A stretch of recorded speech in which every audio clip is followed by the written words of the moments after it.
So move.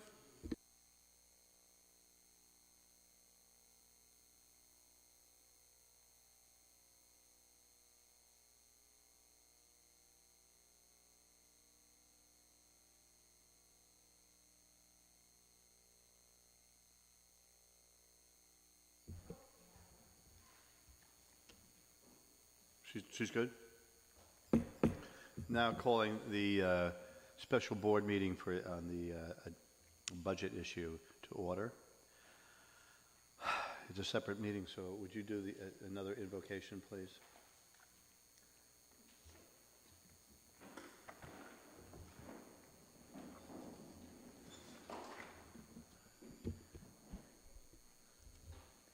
Let us pray. Almighty God, we thank you for bringing us together.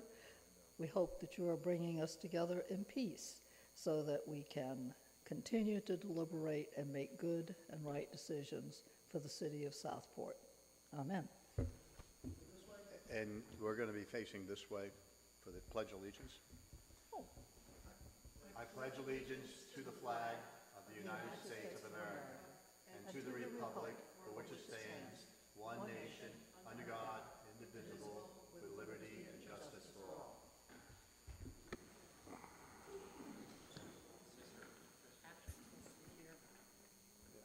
We didn't actually vote to adjourn the last meeting. We just did. That's what. No, just when you just did it 2 minutes ago. Yes. Are you? Do you think I made a mistake? All right. So I'll entertain a motion to approve the agenda. There's a motion and a second. Any discussion? All in favor say aye, please. Aye. Any opposed? It's unanimous. Thank you very much. Okay. Full-time facilitator for the community service, which apparently has my name on it. So, Dorothy, do you want me to start or do you want to start? You can do whatever you want. So this came about because I was looking at all the work that's been put into this past year. We're not even done. We're not even in the height of the season yet. And all the work that's been put in, basically by Elena, to pick up when DSI decided to take the year off. And I was looking at the numbers, the dollars and cents of how much do events bring in to whoever's running it. And would that come close to paying for a position within the city? And on top of that, there's always going to be the discussion of, well, so what happens in the off season?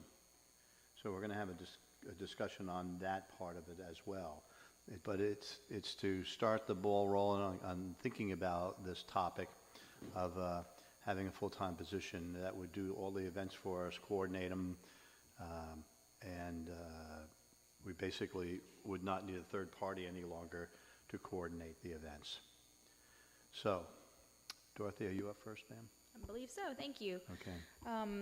So Elaine and I worked together to kind of get these numbers for you. We typically have 2 part-time facilitators at least, just depending on how many hours they want to work. And starting pay is around $17 an hour, which is about $26,520 a year. Plus benefits, it's going to end up being $57,000-ish. And then the full-time facilitator at 40 hours a week, plus benefits, it equals right around the same thing, $56,900. But with the full-time facilitator, there is more continuity and more coverage available that kind of makes it even better of a benefit. And so revenues, if we keep the events that we're doing now, the summer markets is bringing in about $19,500. So we're hoping that that can just be applied and rolled in, some of that at least, to the salary for the full-time person. And then we've got Winterfest Market, Spring Festival, and the summer markets. So that would be approximately $39,500 for those 3 events as well. And then Elena has a lot of information about events for the off-season as well.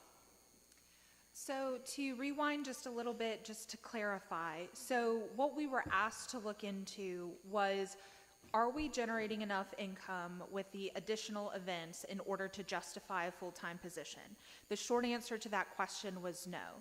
But we started looking at ways that we could combine 2 part-time facilitator positions here at the community building and the events in order to justify that 1 full-time position.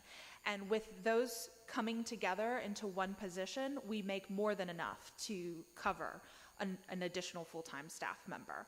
How that would work is this particular person would be required to work Wednesday through Sunday, having Monday and Tuesdays off, and then the community building supervisor would work Monday through Friday, covering those Monday, Tuesday events while this other person was gone.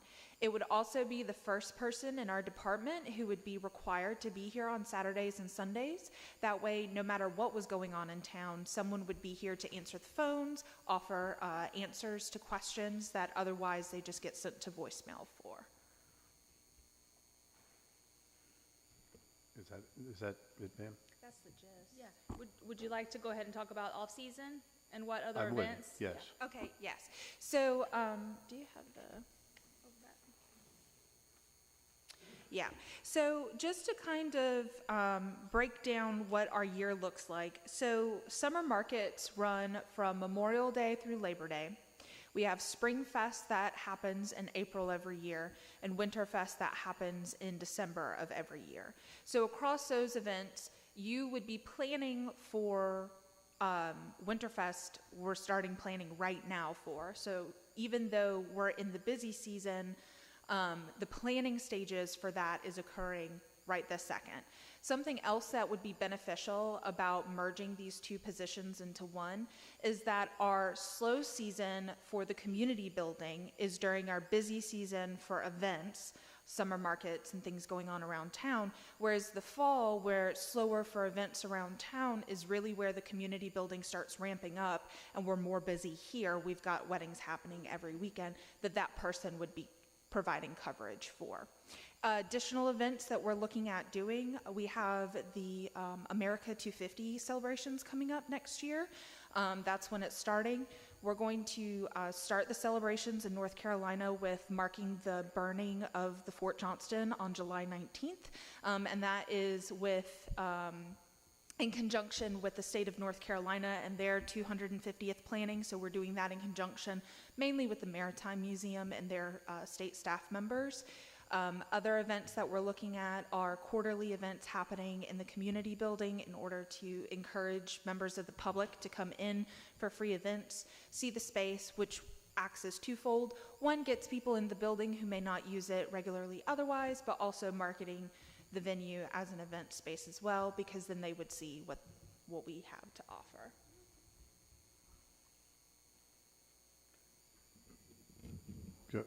Dorothy, you have Oh, something? I was just going to say we're happy to answer any questions you might have. Go ahead. Yeah, so you've got 60 hours of 2 people, and now you're going to have 40 hours of 1 person. So The supervisor position would take on those additional hours as part of their schedule, whereas right this second, they don't generally facilitate any of the events, so they would start taking that Monday, Tuesday coverage to make up the difference. what were they supposed to be doing Monday and Tuesday before they did this? Providing booking information to those who call and other general community building things. So for instance, if we had a custodian not be able to come in, then they might be putting the building together. They may be returning calls in order to get more bookings in the building. They may be answering inquiries online. All of those things they could still be doing just over here in this office as opposed to over there in that office. Because I thought typically you might have 2 people doing setup and that sort of thing. So I thought that was why you had some of the part-time people. So currently we only have 1 custodial staff member who does setup. We are looking for a second part-time position for that, but at the moment there's just the 1. In the past, there have been issues as far as scheduling goes, though, and having our custodians be part-time they've had to be so flexible that it's worn them out, essentially. Especially, but by having this in place, we can have 2 events in one day, and it won't be such a burden on some of our staff. Because someone would already be here to handle that. 30-hour-a-week, part-time, does that qualify for benefits? 30-hour week, no. They kick in at 32, is that right? It's 1,000 hours. That's when it kicks in. So we have to monitor that very Yes. carefully. During weddings, for example, do you have somebody here? Yes. Okay. In our, and I'm not sure that either one of you would know how to answer this question, but I'll throw it out there. It has appeared to me, but I'm not sure it's accurate, that hiring part-time is actually harder than hiring full-time. Hiring them and retaining them. Yes. So under your plan, this would be a full-time person, correct? Correct. Okay. Because I can't see going down the road and starting this and then having this fall apart because we traditionally have lost the part-time people all the time. So some of this is philosophical and some of this is economical. Economical is there enough work, real work, to justify the job? That's one, and how much money is coming in, and I don't know how we can monetize some of the other events that you talked about, but maybe there's a way to do that. We absolutely can. You think we can? Yes. Okay. And the other part is philosophical because traditionally, at least for the last few years, we've had a third party rent the space and then collect all the money and then manage the event, more or less. And this year they took the opportunity not to do that this year. And as far as I know, the events have been going on okay, Yes. considering the time it takes away from your real job to do that job as well. I just find it to be, we have complete control of the situation, we have complete control of the narrative, we have complete control of the whole situation if we had our own person here. I like the way that you figured out a way to maximize their time in the off-season as well. That was my big concern, that they'd be sitting around twiddling their thumbs, waiting for the spring event.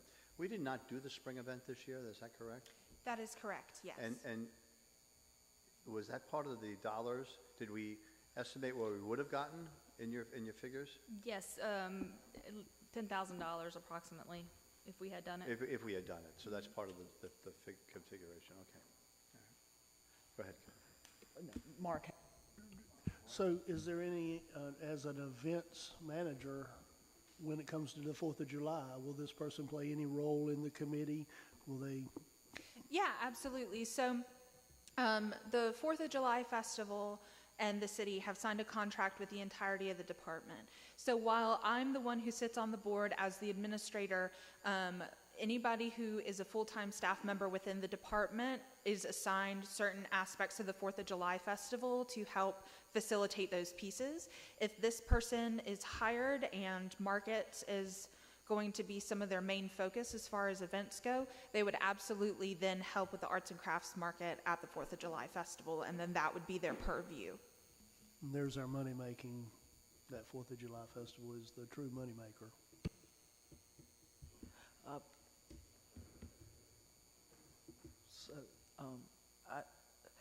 quite honestly, I'm struggling to understand why we should be in the events business, to just be honest. I know that your role as the director of community relations, you engage with all the different aspects and all of the nonprofits and all whatever. Yes. And that's almost a full-time job in and of itself. I truthfully, we had a great arrangement with a nonprofit that did these things and had the wherewithal.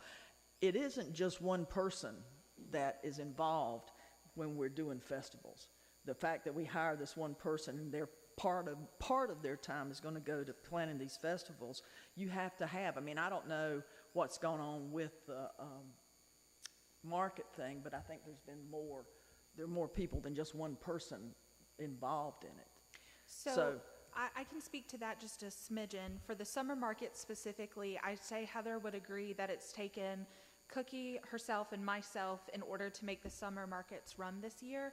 Part of that is because it wasn't under any of our one particular job focuses. I do believe that the market could be ran with one staff member if that staff member had been able to be dedicated to that particular event.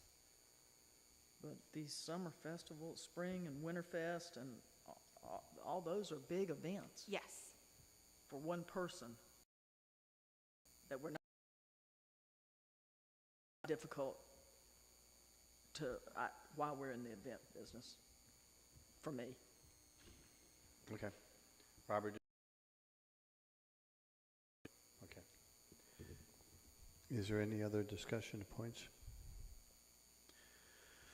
The Alderman Mosteller's point is a policy issue. Are we here to wear the clown nose and entertain everybody, or are we going to take care of ourselves? And that's where the rubber's hitting the road these days, is what direction are we going to go to? If I could just add, that was one thing that we've talked about in the rate committee meetings as well. If you want the community building to make money, to offset some of the expenses that we have, then we have to kind of focus on some of those items versus if you just want to have your board meetings here and rent it occasionally, you know, then it's going to take less staff to do that. So we have to look at what generates revenue for us as the city. So each of the events we can show that we generate revenue from hosting these events, correct? And the potential new hire would cost less than the revenue generated from the events, correct? The community building alone last year, the revenue was 200? 210, I think. Just slightly over 200,000. But the thing is also you have to consider is having that other person here, we can have more events. We can bring in more revenue because we'll have that coverage already. Versus on the weekends when we don't have somebody here in the morning and somebody wants to set up, then we have to bring somebody part-time in to help, you know, be here early enough for the party to set up, etc. Weekends, are those now part-time pay? Part-time, overtime pay? Overtime, no. Part-time, yes. How does it work on the weekends if the building opens up at, let's say, 9 o'clock in the morning, and so the staff member is here to Yes. open the building up? Correct. And then it doesn't end till 11 o'clock at night. Is that same staff person is going to be here for that in the duration of that day? Yes, that is currently how it works, yes. They have they work that many hours? They work? An excellent example was our new hire for the community building, Karen Martin, got here at 8 a.m. yesterday and left at 11 p.m. last night. It was her first wedding that she worked. And we compensate her for the hours? Yes. Okay. I just want to make sure we're not. Oh, yeah, Are absolutely. those hours that she doesn't have to perform a duty on a Monday or Tuesday or Wednesday? Is it a give and take type of thing? Yes. So that's where it comes down to. Do we manage this ourselves and try this out for the next year and see how this all plays out? And we were all of a sudden told we're not participating this year. Elena had to jump in there and work all these events. Heather's been part of that discussion and work, and I just think there's a more efficient way to do it, and we control all of the process. And we don't have to worry about somebody saying, I'm going to hold off for another year. I'm going to take a 6-month, the third party's going to take a 6-month sabbatical. They're going to play or they're not going to play. They left us to work this year out. My thought a little bit on that is, where do we draw the line? At what festival do we decide we're not going to take over? And an example of that is Plein Air. So Plein Air is a city-sponsored third-party festival. I think we can work that all out. We have the ability to have, no, we both know that we have to refine that document, but we have the ability to do a public-private partnership with people that are going to do plein air. It does work out well. We can offload that event, but I would still think that our person would be our front person for that, and would work to fill in all the holes and keep us abreast, and they're looking out after the city's interest, and they have all of that responsibility for doing that. It may be just checking on things because they've done it so many years, it just works itself out, but those events, to sit here today and say we're absolutely going to do A or B or not C, I don't think any of us are prepared to do that, but the concept of, do we move forward with hiring somebody to the first year, we're going to have those kind of discussions. And the staff, I think, would handle that until there was I'm going to use the county commissioners, until somebody throws the flag and they need somebody, and they're not happy with the staff. I don't know if we come in and do the policy decision on that. I would hope not. We just have to hire the right people to do the right thing.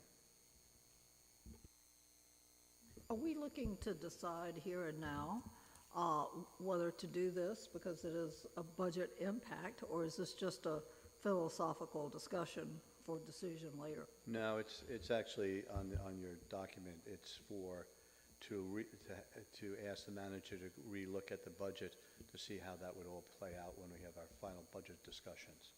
So, No, we would need to know if you want to move in that direction before you adopt the budget, so we can adjust the budget. I'm not saying it has to be today, but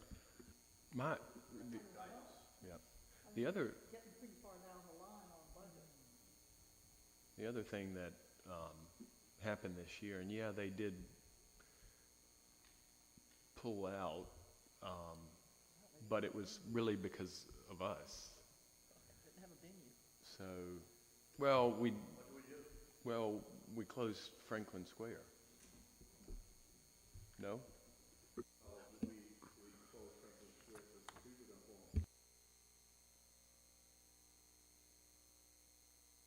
And we had the ability to move events to different places. Closing Franklin Square should not have caused this to have happened, because there were other options that we never even sat down to have a discussion about. At least I don't remember being part of those discussions about all the events, except for one. That was a spring one because it caught us by surprise. We couldn't get that done. All the other events have moved forward. They've moved to different places, but the current staff has had to put that into their work schedule because everything has happened that normally has happened. No, and I really do appreciate everything staff has done to pick up the ball there. I think that the bigger picture there is from that organization, and again, I'm making assumptions, but DSI, probably took a step back because of the negative impact that it was having. From us? From the community in general. So, I don't know what the conversations were, but they've done a lot for us over the years, and I kind of don't disagree with Karen that we're not necessarily wanting to be in the events business. I would love to add just a smidgen of clarity. I'm hoping that it helps. That's one of the reasons why I looked at this position first and foremost as a generalized events position. In the community building, merging these two part-time positions together, and then in addition to those duties, events as they come. If for some reason DSI decides not to take back on the events, we will have no issue moving forward next year with these additional events. Also, one of the things that Dory mentioned, but I'll reiterate, by having this person as a full-time person who is dedicated to the building and to the space, we can then start to rent the space more, also generating more revenue. So if for some reason that revenue is not coming in from events, or as you say, the event business, we will still have the ability to make more revenue here in this building to then pay for this position. But also at the same time, if we do continue doing events, we've got the coverage. That's one of the reasons why I was trying to merge both into one need. So by doing this, we're not making a decision to go away from DSI if they decide to pick it up next year. That was not my understanding of what we were trying to do here. No, sir.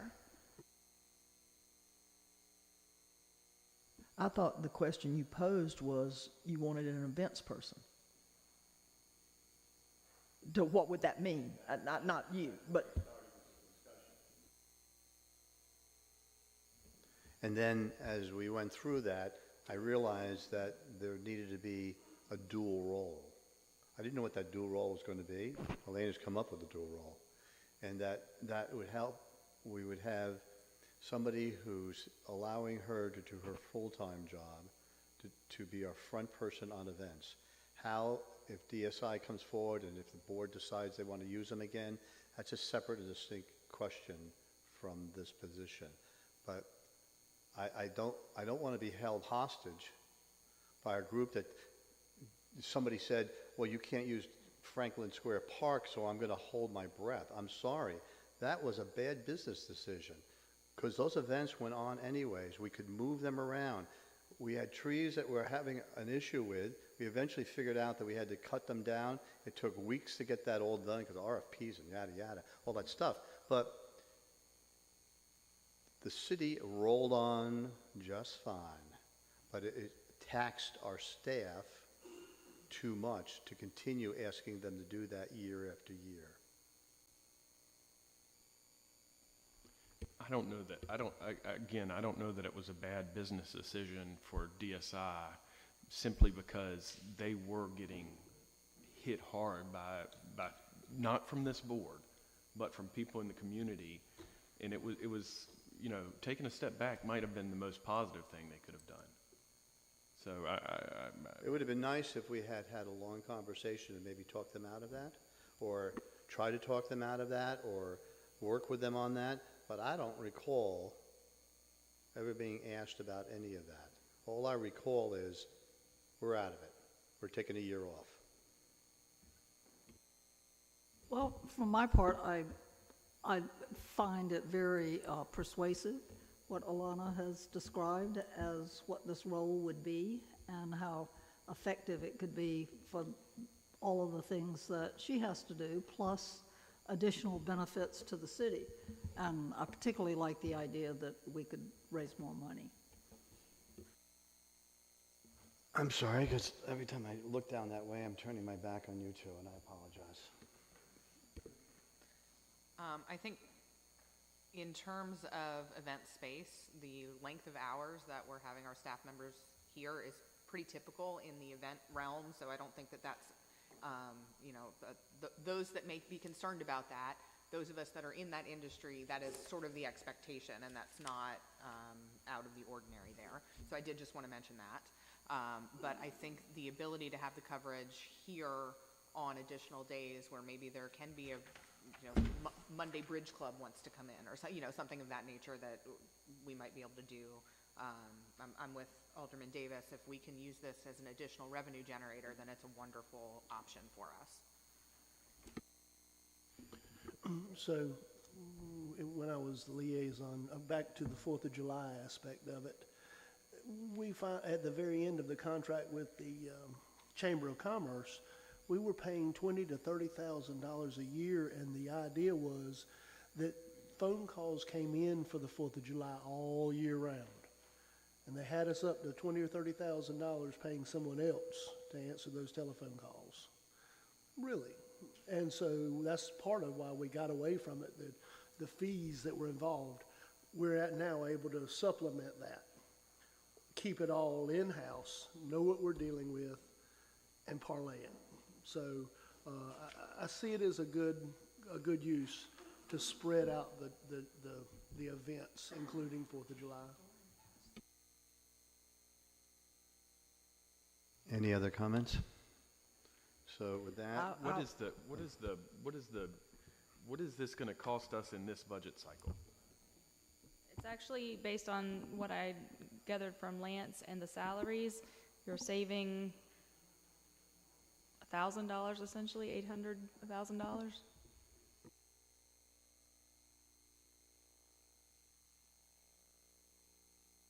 I'm sorry, Dory, I don't understand that line. With the two part-time positions with, Oh, what are you saving for that? Okay. Yes. Okay, I'm sorry. Are you looking for a motion? Do you have the form in front of you, ma'am? Here. Here, right here. Yep, here it is, I think. I'll be happy to make a motion. All right.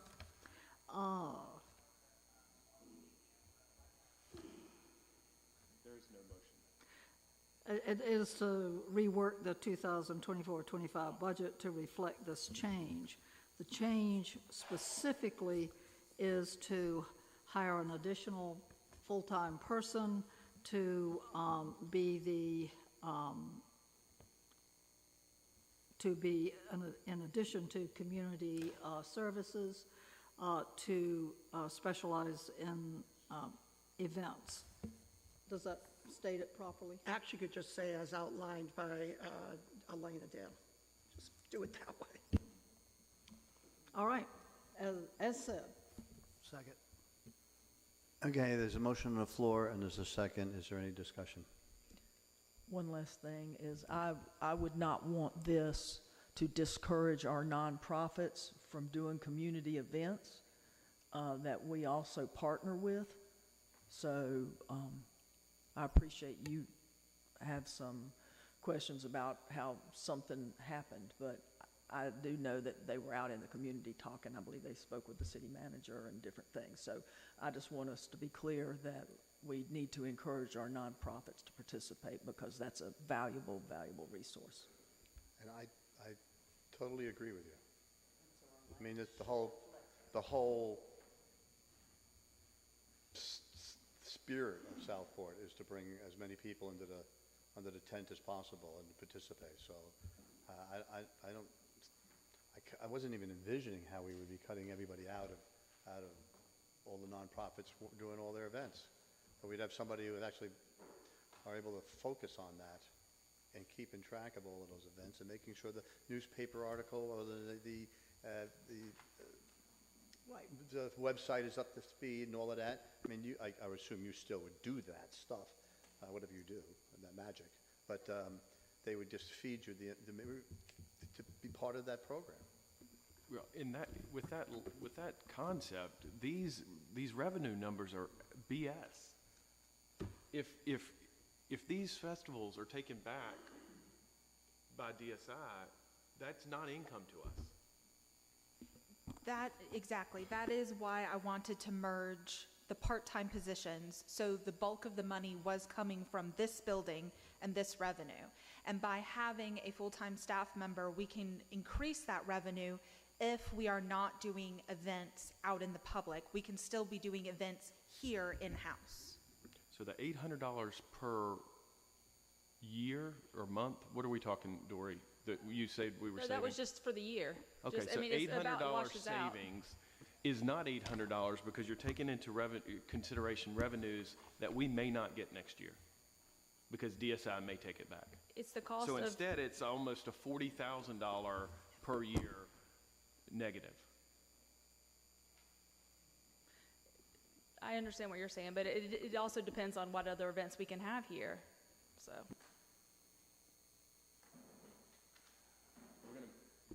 We make 200,000 here now, and you think we're going to add a quarter to that? Because that's what it would take to make this kind of, to make up the money. No, We but are struggling to make the budget work this year. Either way, we're gonna have to have two people. right. So either way, we'd either keep the two part-timers who are splitting those hours and we're still spending that money, or we're combining it into a full-time position, making this, essentially paying them the same that it would be for the two part-time people. And then what I have to do, what my charge is ensure that we're adding on enough to this building if we're not doing events to cover the benefits, which I do believe I can do in-house. All right, we have a motion on the floor. We have a second. Any other discussion? All in favor, say aye and raise your hand, please. All opposed? It's 3-2, and so it passes.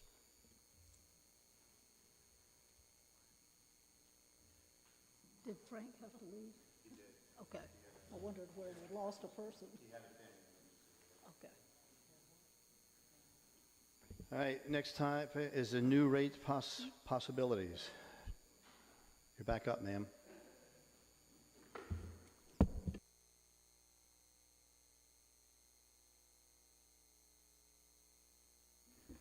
Okay, so we did talk about the fee schedule at one of our last meetings, and you all basically gave consensus that you were okay with those changes. You can see on your revenue chart there are some unknowns, and that's just based on like the stormwater review fees, what that's going to look like that we haven't had yet so far. But there are some things that will increase as far as revenue goes with the increase of the golf cart inspections.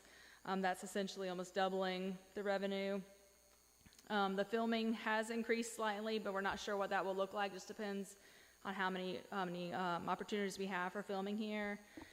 Taylor Field is going to be added to the fee schedule for renting, and the J.C.'s rates increased a little as well. Planning, we're proposing some changes for that, so there's going to be a little bit of an increase. And then building inspections, we add some inspection types that we haven't had before, so that will increase also. As far as possible revenue sources, we have discussed the motor vehicle fee. Some municipalities do have it, like Boiling Spring Lakes, and it can be up to $30 per vehicle that's registered in the city limits. Up to $5 can be used on any purpose, and the rest has to go to roads and infrastructure that way. So it would be $138,540 that would be generated. Of that, only $23,000 could be used for any purpose. Animal taxes we talked about, our licensing program is set up based on the general statute that allows us to take that fee anyway, so it's kind of a wash, but we charge $15 for sterile and $25 for fertile, We could adjust those rates if the board wanted to, but they're not common at all anyway. When I did research to a lot of municipalities, they don't even charge it. And then one other thing we did talk about is transient boat docking, and that's kind of a policy decision with the new, or with the city dock, when we put the slips back in, whether we're going to allow the public to reserve or dock there. So there's some options there from other communities. Most of them charge based on the size of the vessel, but we could certainly narrow that down further. There's other things to consider as far as whether we're going to provide electrical, how many slips we would let the public use, how long they're allowed to stay, and then with that there comes possibility of needing someone on staff to manage that. So that's a whole other expense that we would have as well. The stormwater, as Tom Z explained earlier, we're in the process of preparing that ordinance, and we've added the review fees to our fee schedule, but there are additional fees that would be added a year or two from now when everybody gets a handle on what we have, that would be assessed for stormwater. Business registration is another option. The fee that you charge is very nominal. It's basically just supposed to be for your time of managing the registration. Most fees are $5 to $10. And then, of course, special assessments that are for special projects. If you're installing utilities in a certain district that wants to extend that, then that particular area that benefits would have to pay that special assessment fee. The reason that what you had asked us to do during goal setting was to look at other ways that the cities can, get some revenue. And Lance and Dory and I talked to one of the professors at School of Government, and these are the only other ways that you don't have that the state of North Carolina allows you to raise revenues. That's why we wanted to bring it to your attention. I'm not recommending a lot of these, but this is the only options you have to raise revenue in the city of Southport under state law. But a tax is a tax. No, that's very true, but that wasn't So our you could stick it all under valorium tax, to cover additional revenue, or No. you could have the rain tax or this tax or that tax, but Right, but that was not you asked us. I know what we asked, and you did absolutely what we asked you to do. So it's just Yeah, up to yeah. you guys whether you want to move forward with any of these or no. I just want to make sure you're all educated. Robert, you go first. Yeah, I think that the motor vehicle tax is a no-brainer. Neighboring communities have that, so we should probably pick up on that. Some of these others I'm not really clear about, and the day dockage or sounds insignificant to me. Wilmington doesn't even charge for day dockage, and they provide water and power. When you're talking about running a marina, you know, if you're going to collect money, you have to figure out how you're going to collect the money. That means there's a human being that has to go do that. Now, I suppose there could be some QR code thing and you could do it electronically and all of that, but somebody has to go check to see that the boat that's in that slip did the QR code. So there's work to be done. For the amount of money that it costs for the human being compared to the amount of costs, you know, if you're doing it because you got a gas stock there and the person's there anyways, that's one thing, but it's not very cost efficient to charge. With regards to the motor vehicle fee, we would charge that on the, would that be on the tax bill? Yeah, so that's going out anyway. How does the city know what cars I have registered? Do we have a link to DMV? The county collects all of our motor vehicle tax as well when you renew your license plate. So there would be an additional fee listed on that would just come to us. So the county would actually do it? They do all the backroom stuff? Okay, and there would be some fee to do that? Likely. Okay. Yes. But right now, that's looking at like $23,000 that we'd be able to do anything with, and an additional $115 for roads. Oh, no, I was just curious of how mechanically it works out. Because do we have to hire another staff person to do that? And that was my concern. I have a question and a comment on the transient docking. Again, why would we be in competition with private business? There are a couple of marinas, and there are other places that are businesses that rent boat slips, as opposed to us having to get all tangled up in all of that. There wasn't a very good history with this, and I think you were the one just said, I mean, somebody's going to have to be there and be involved in going down there. How long have you been here? You've been here your day. Where's your money? When are you leaving? Plus, we would have to supply water and electricity. So there's that. One of the other issues that you have now, Chief Drew, help me out on this. Your vision is that you'd have at least one slip down there, if not two, right? Okay. So there's some government boats that'll be there. Having been in around people with boats all my life, you will get people that will park their boat there, and that's their new home. And then you're going to have to fight to get them out of there. The city marina has had to fight. Safe Harbor that's why there's one sunk, and I guess that's Elizabeth River over there, because it was sinking at the marina. They hooked a boat up, they tried to get it out, and it just sunk on the way. That's what people do. Is that they'll park their boat there. So we'll have to think that through about what rules do we have to have, how long before we start the process, what does the state statute allow us to do before we go do any of that stuff, because before we start letting not the government boats, but the other boats doing that. Because every marina has the same issue. In fact, up until recently, the Sheriff's Department had that same issue because they were putting them on Dutchman's Creek in the cove there over by Dutchman Creek, but not by South Harbor, yes. And there were 7 boats there at one time. And they were all abandoned. And they finally got the money from the state. They had always had the law to do it, but they never had the money because you have to take them and crush them up and do all that stuff. So it's a big issue. Another question.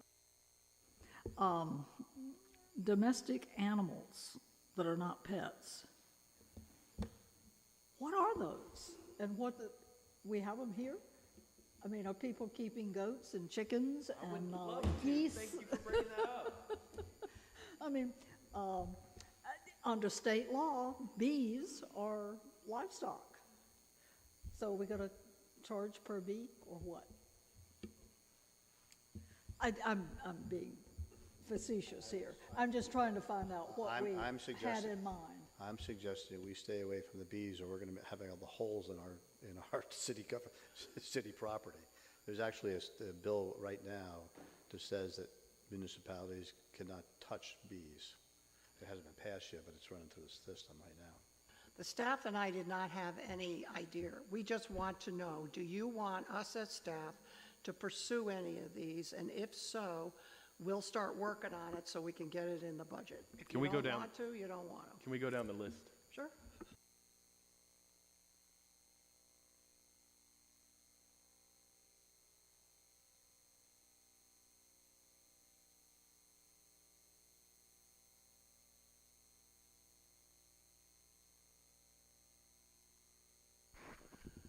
So motor vehicle fee. As much as I don't want to, we gotta figure out how to close some of these gaps. All right, animal taxes. Just keep it the same. Sounds like that's kind of a no, other than what we're doing already. Transient boat docking. I think that's a much bigger discussion than we're prepared to have right now. Okay, so future. Stormwater you'll do as soon as Tom Z's done, so that's future. Business registrations. As long as it stays super low. I like the idea of being able to know what's here, but if we start going up above this just for the sake of collecting revenue, I don't love that idea. If I could add to that, I'm sorry, I sat back down. We did this in one of my former positions, and it's really hard to get compliance for that anyway, because you don't have any teeth to do it, so. And it's such a low amount of money. Yeah, I hear what you're saying, though. Special assessments is only if it's special assessments. So the only thing we're gonna end up doing is motor vehicle. Okay, that's all I needed. Thank you. Chief Drew, your fire fees are not part of this discussion, right? Did you go up on fire inspection costs? Last year. And how does that, who makes that decision? This rate committee? We went up, the fire inspection fees went up, and I was curious, who makes that decision to raise those fees? It was presented to the rate committee last year, and it came to the board in the budget, and it was. Right. The rate committee presents to the board, and the board adopted. Thank you. Thank you.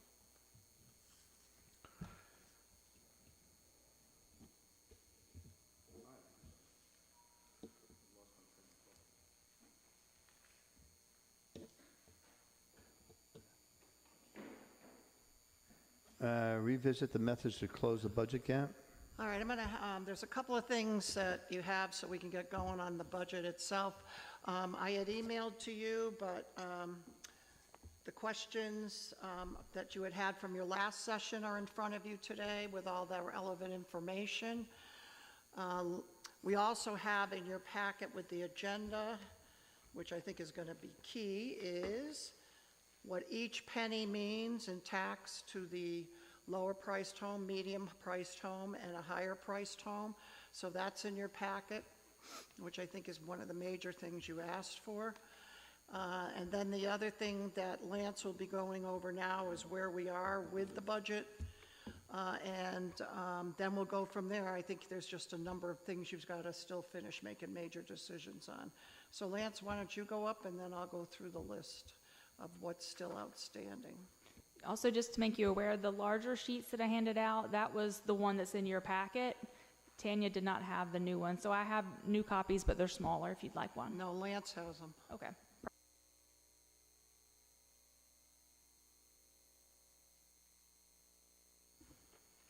The numbers you have in front of you they're all the same as the new printout that Dory would have, except for had broken out the fire and EMS note in the lower right-hand corner into two lines, but we'll cover that in a second.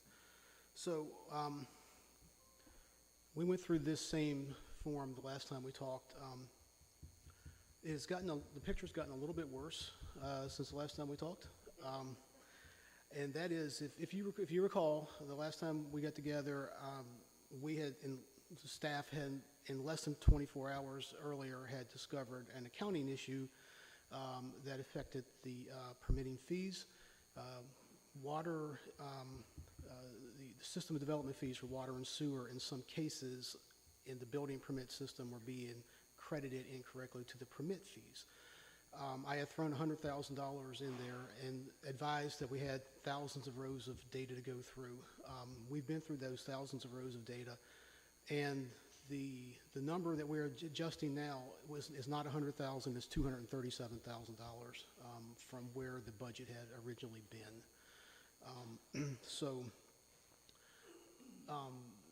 We've gotten $137,000 worse than we were this time the last time we talked. So the gap currently, not using any reserve money, is $989,000.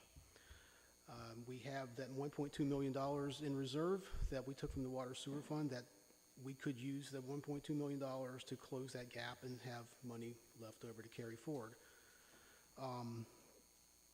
There was some discussion about not using that money all at once, but using it over a multi-year period.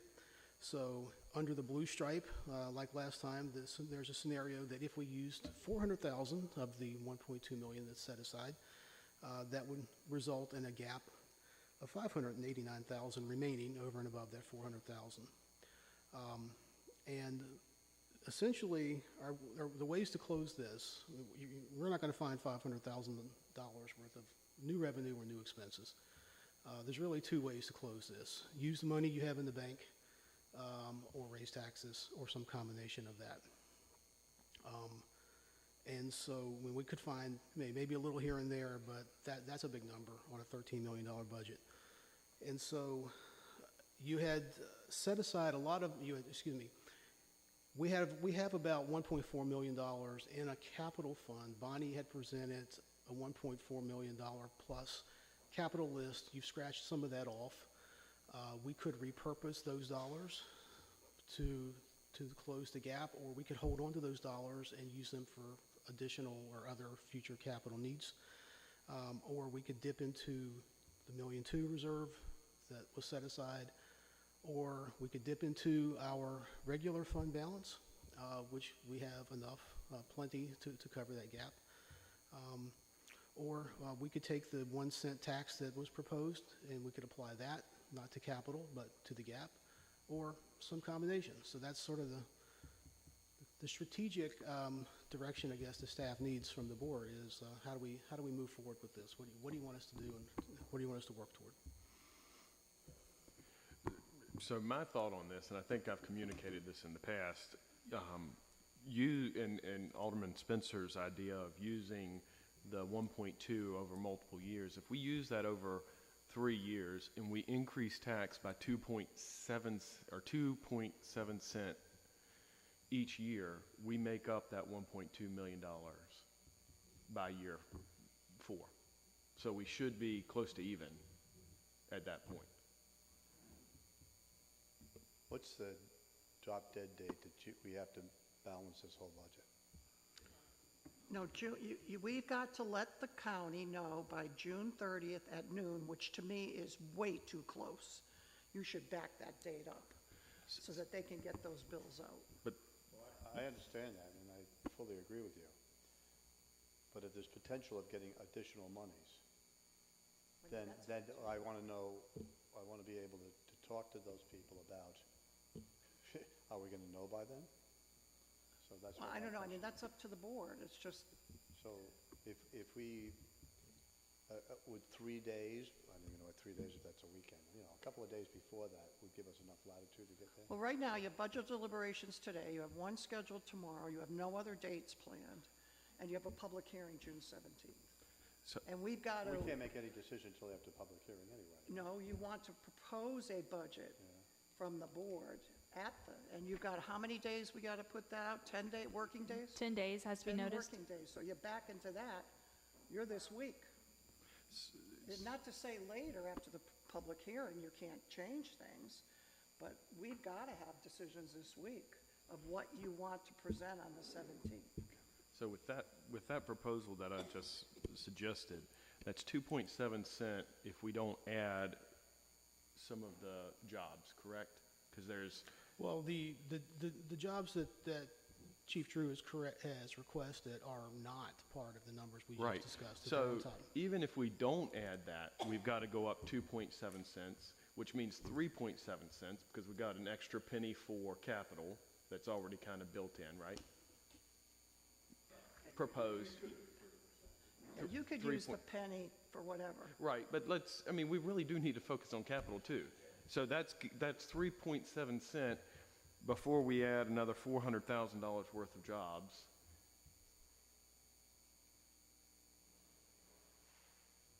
So that ends up being, what is that?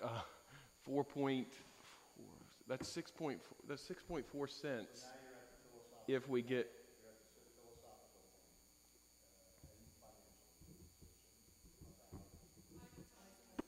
How many people we can potentially hire in this year and still work out the fire stuff that we talked about. So all the stuff is cascading on us at one time, and I realize that. And unfortunately, we have to get this budget in before we can figure out all those other things. So if we haven't even added the... We could take those jobs out of the general fund. So that would limit us to 3.7 cent hike this year. You're committing yourself to $600,000 a year forever if nothing changes. Well, 400,000. Okay. But I'm not saying we're going to do that. I'm just trying to talk through some options. Can I just make a suggestion? Can we do this methodically so that then Lance can calculate where we're at the end of some decision? You know what I'm saying? So, for example, with capital, if we could go back to that capital list, because you guys had some questions, and if we can decide which ones you still want to do and don't do, then we'll have a bottom line. We can then talk about fire and EMS and positions, and then we could say, okay, Lance, now where would be at? And then we can talk, you know what I'm saying? Does that make sense to everybody to do it that way? Except, do we have that list of the, is that in our package here? In our binders. Yeah, it's in the binder. Here.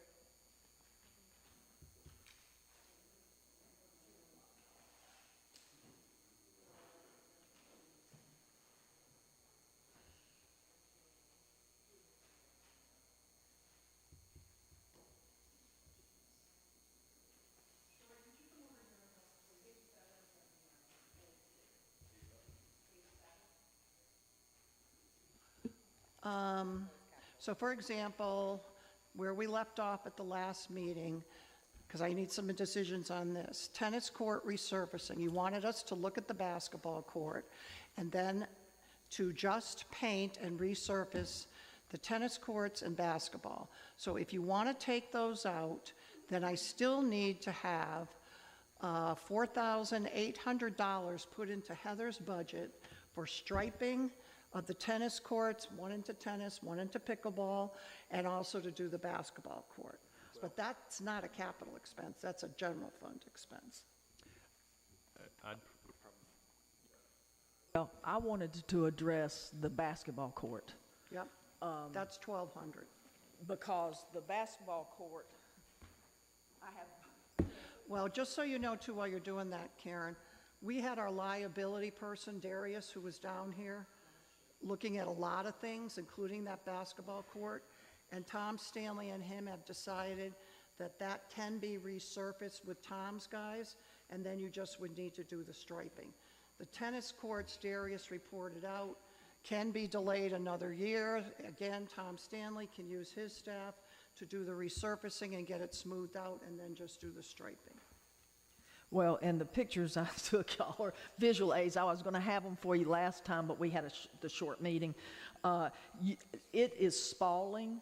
That court money has to be spent on it. If you look at the back page of the pictures, you can see where the court itself, it has delaminated in areas. I don't know if Tom. Tom, can you address what you can do to help this and not have to spend all this extra money? And you can see uneven below the spalling, you can see where seams where it's trip hazards. That one at the bottom on the third page is underneath where the basket is. Dory, if you could also report out what Darius told us from our insurance company. Absolutely. I don't know if Tom, you want to go first? Ms. Karen, I do not know your terminology, but I can tell you what I know. Don't know what a spalling is, but I believe you.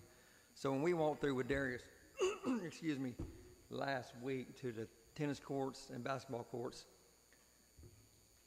right now, I can fix everything there is, no paving, but it would have to be repainted and restriped.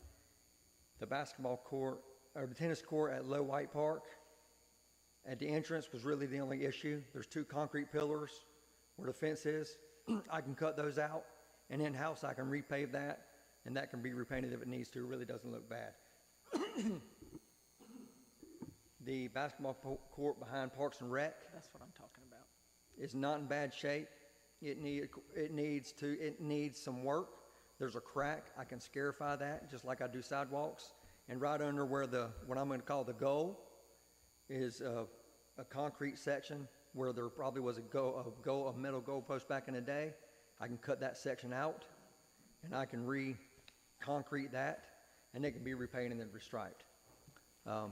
This tennis court right here is in good shape. There's about 1 inch wide at the widest crack that can be filled with an epoxy and take away the trip hazard. The crack is flat, and I don't know many people who play tennis in high heels. Cavernous Park, we went there. Around the concrete basketball court where the sidewalk meets, there's a lip. I can scarify that, grind that down with our concrete grinder and make that smooth. But that is just basically what Dory, myself, and the insurance liability guy walked around and saw. Those are things that I can do in-house. I'm not a basketball expert. Clearly, I don't even know what terminology is. But these are things we can do in-house to save money to help out with the budget. What you guys decide to do with it and what Heather needs for her budget is 2 different things.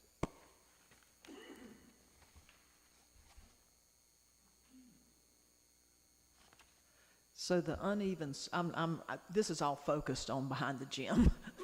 So I probably didn't clarify that. That holds water, and that there's an area, Tom, that has, when I said spalling, it's like where it's, the concrete has delaminated. Oh, okay. Are y'all parging that, or, I mean, what would you be doing you just sand it into a dip? I mean, I don't understand. The only thing I'm addressing, I can address is the longitudinal crack. I don't know if that little flaking makes the basketball court unusable. But again, that's not my call. That's not my call. Update you on what Darius had told us. Yes, Darius didn't see any issue with that. The only things that we identified at the park or the basketball court there was the rod that's coming up by where the old goal was, and then the crack that ran down the seam. Those are the only 2 things that he identified, and moving a picnic table to the other side. But that was the only things we talked about, and he walked through the whole thing. But those are for liability. He was looking at it from a liability perspective, not he's going to go out there and play basketball perspective, right?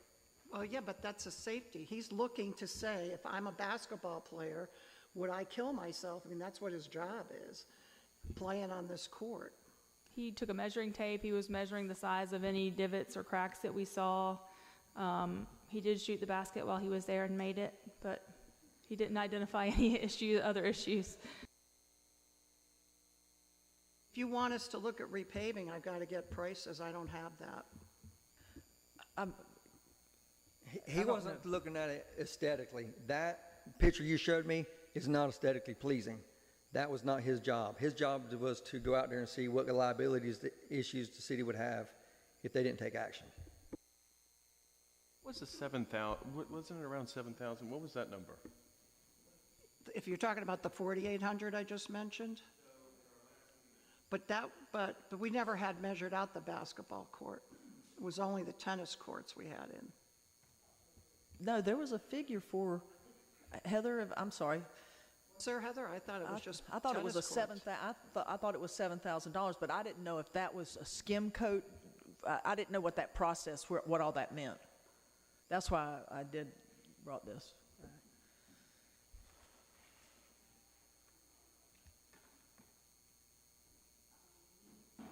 You are correct. There was a $7,000 tag, but I think that cost estimate came from Bob Jarvis, and I think it was. I can't fathom that would resurface it. Right. That's Resurfacing is expensive, so I guess that was maybe doing some type of top coat or fixing something and striping and painting lines back on. But yeah, there was that 7,000 attached. But our engineer came up with that estimate. I will be texting him right now.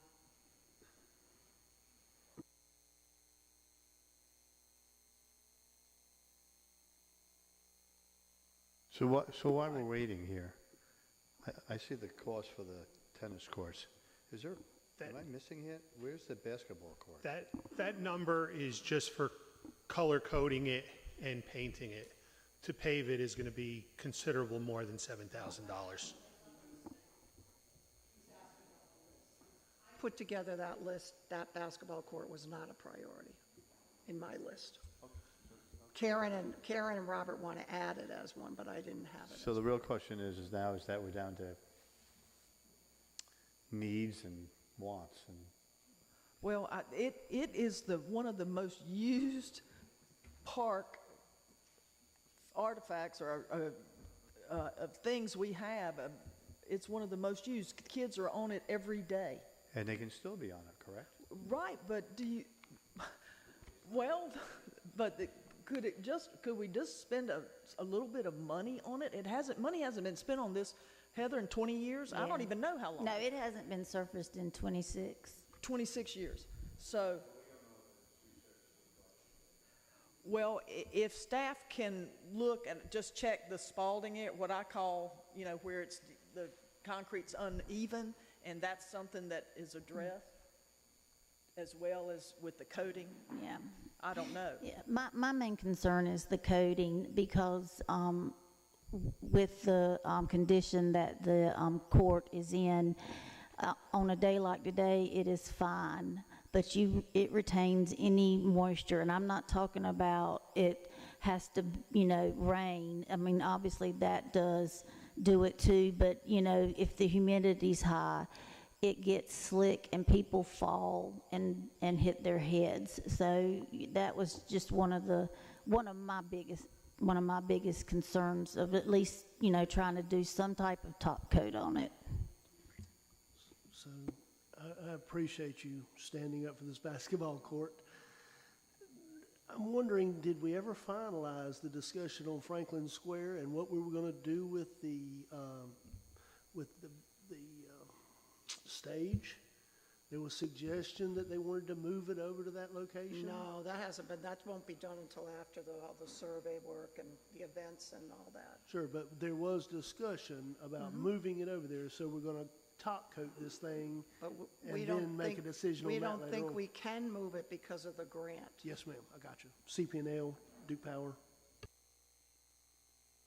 I guess my theory or thought on this is there's a lot of dips in roads and holes in roads and all kinds of things that also need to be repaired. And unless we know a dollar amount that's going to be relatively cheap to resurface this basketball court, I'm not sure that that's something that we have to do this year, because we're told we can make it safe. Not cosmetically pretty, but at least safe. Well, I think Heather just explained that it needs to be coated to be safe. It's slick. She just gave us the reason to spend the $7,000. We've had people fall on their heads? Have we? Okay. I would say, why doesn't somebody make a motion so we can move ahead and then see where it I want to goes? make a motion to add back in $7,000 to recoat and stripe the basketball court behind the gym. And I'm sorry. Okay. There's a motion and a second, so we're at the communication part. And we think 7,000 will do it. That's what they had in the budget. That's the estimate, right? This dollar amount is already in the budget, though, right? Like, we're not adding something new to the budget. I think we had taken it out, or we had talked about just striping. I just want to make sure we keep it in. The 7,000, I believe, is still in there, right? Oh, is it? In Heather's budget. I don't think we took that out. Lance, does that ring a bell? Because I remember the discussion about the just striping, painting and striping. Right. And I remember that being about Is the it still tennis in? courts. There's a $78,000 capital item in Heather's budget for repairs to Cavanagh Park for resurfacing the basketball court and the shade structure. I do not see anything in there for the one at the city gym. But I do think that there's, I was going through this earlier today, I think it's oddly, it's exactly $7,000. I think I've got double counted for workers' comp in Heather's budget. So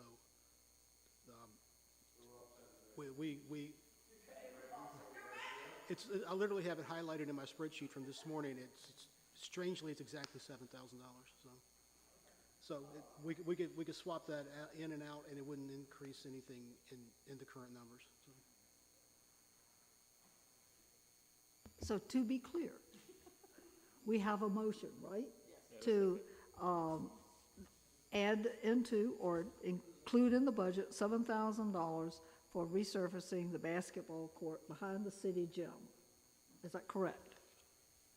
And a Coating. related improvement.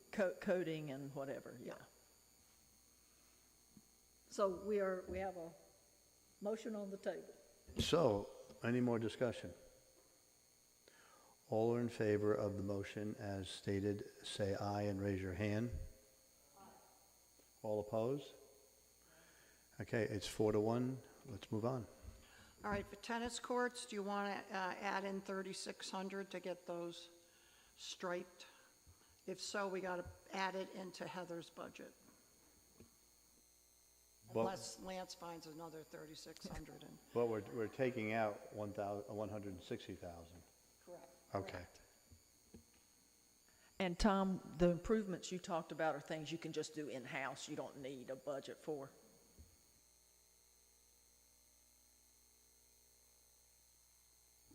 Yes, the safety issues I can keep in-house, absolutely, and it shouldn't cost anything other than labor. All right, so is there a motion on the floor to add, how much money did you say, ma'am? 3,600. $3,600 for the striping of the tennis courts and the removal of the original $160,000. I move to remove the original $160,000 for the tennis courts and instead put in $3,600 for restriping. Second. There's a motion and a second. Any discussion? All in favor say aye. Any opposed? It's unanimous. Thank you. All right, on the City Hall renovation design, you had taken out the 300,000. I have met with Tom Stanley, Tom Z. We have decided which offices, and I've been in touch with Stuart too, are going to move down to the other end. I don't know, gentlemen, do we have a price yet to add into? Okay. Because I'm going to need some money cosmetically. I don't need a whole bunch of money. We've reduced the price from 300,000 down to 20,000.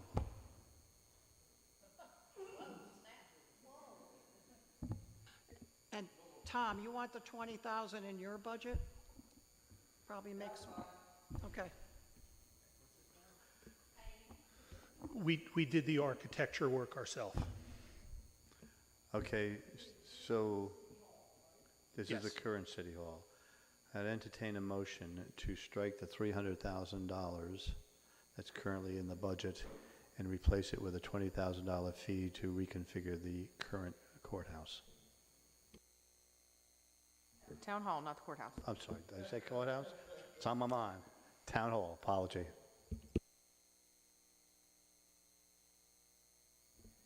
Your second? Any discussion? All in favor say aye. Any opposed?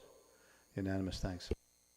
All right, the next one was city building repairs, facilities. This is out of the high caps report. I had ended up sending over to you what had been recommended, but you were wondering if we needed the 150,000. But the two Toms had looked at the high caps report and put together what they feel are the major ones that have to get done. So I don't know if you have questions, Tom Stanley can come up and address it. The same for the park building improvements. We took that right out of the high cap report. Yes, that is the ones we're talking about. I will say that, looking at the list, we can probably reduce that cost by about 20,000 because I'm looking at the list and Franklin Art Gallery was on there, but according to the lease, they're responsible for any repairs. Also, the same goes with the old jail building. The Historical Society is responsible for any repairs there, as stated in the lease. I did not write the lease. Do we have the ability to go to them and say, hey, this is a repair that it's our expectation? I already sent them everything, so Okay. they know what they've got to take care of. Is there a time frame on that? Like, I don't think with them that it was anything, oh my God, There wasn't anything immediate. Right, but they have the list, they know they got to work towards it. And so, Tom, you're saying that that 200,000 is reduced to 180? no, it's 150 down to 130. Oh.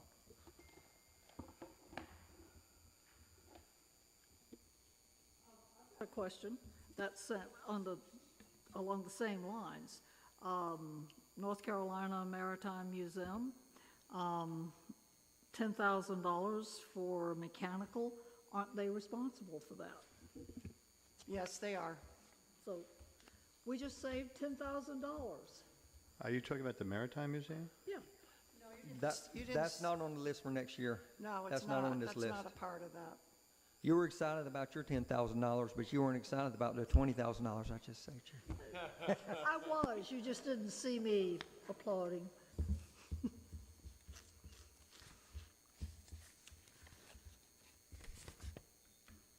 So, Bonnie, are you suggesting that there be a motion made for City Hall repairs to be $150,000? There's still city building repairs, not City just building, city I'm sorry, hall. city building repairs at Right. $150,000.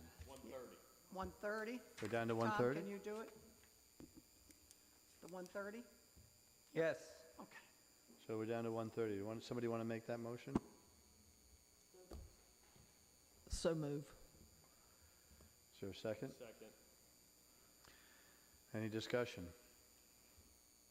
All in favor say aye. Aye. Any opposed? Next. Parks building improvements, again, high cap, 75,000.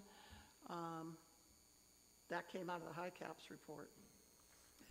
Does this include the senior center, or did that get eliminated? Is this just your building, Heather, do you know? Do you No, remember? Tom, the two Toms put this together. Okay. At this point, you haven't made any decision on whether you're going to demolish the senior center, put a modular in, anything like that.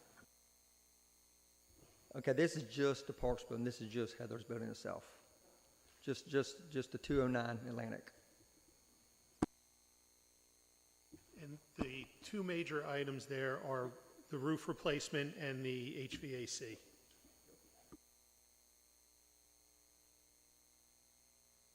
I'm sorry, on which building was the HVAC going into? Heather's building. Okay.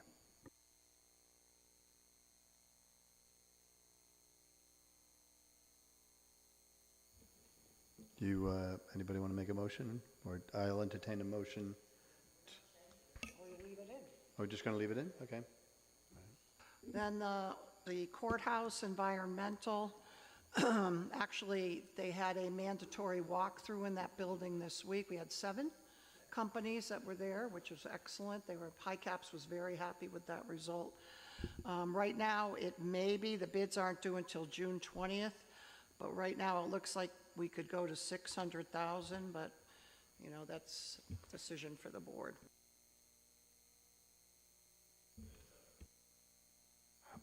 I do want to take just a moment and thank the 2 Toms. This bid was different from I've ever seen. They know more about this than I do, but it was a mandatory. You had to be there. So you had to be there. You had to be at the site. So you couldn't bid and then say, "Oh, I didn't know it was that big. I didn't know this." Streamlines everything. You don't get a low bid and you have to take it, and then the next thing you know, you got cost overruns. So, gentlemen, thank you very much. I'd say keep it the same. Keep it at 700. I would agree with you. Strategically, it's best for now to keep it at 700. Not take it out? No, not take it out. Keep it.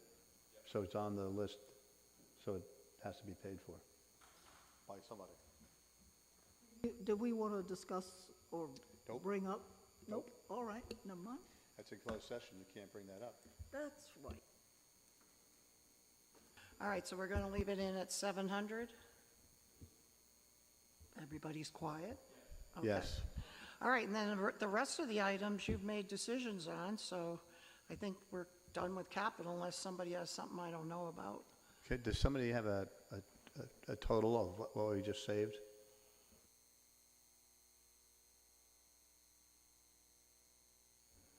Well, you had already taken out the 160 and the 300 before. So you added in 23,600 and then took out 70,000.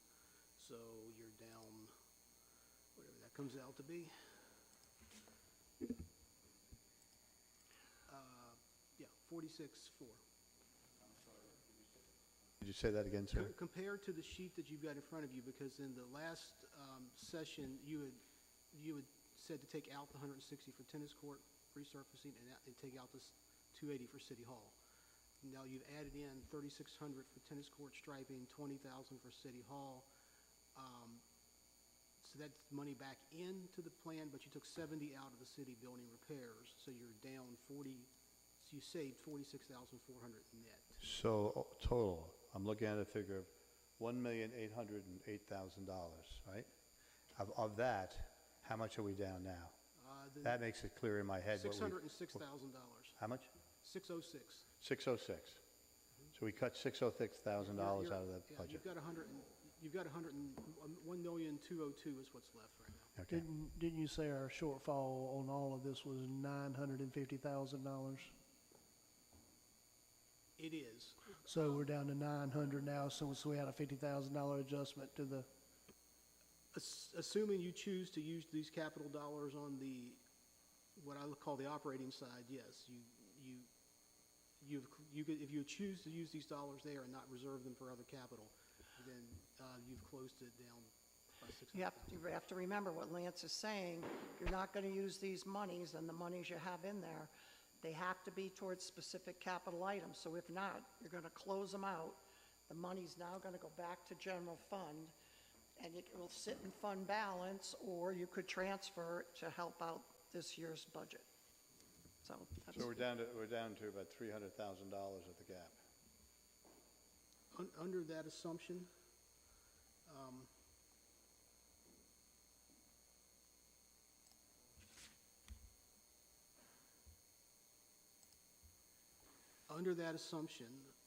and if I count in the 138,000 or whatever in revenue that you spoke of for the motor vehicle fees, take into account the extra money that it would cost for to swap out the two part-timers for one in community building, then you have a net of 214.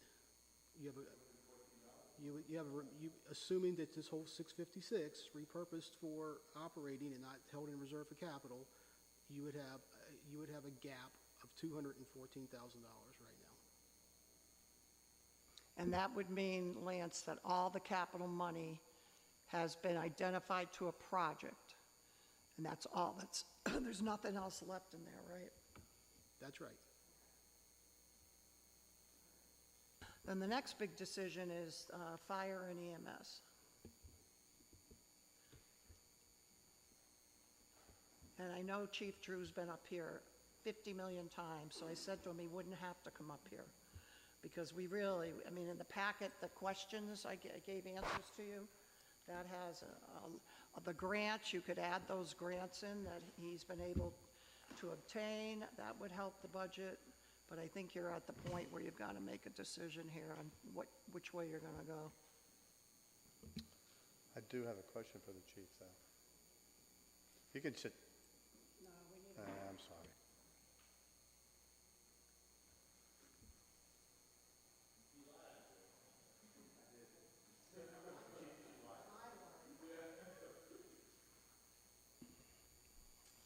In the budget, when we first discussed, there was, I believe, $160,000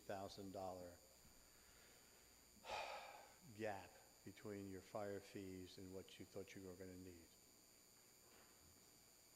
If you were to receive outside money, would that gap go away? Yes. Okay. And if you let me approve some of the extra revenue that I've presented to Lance and Bonnie, we can close that gap now.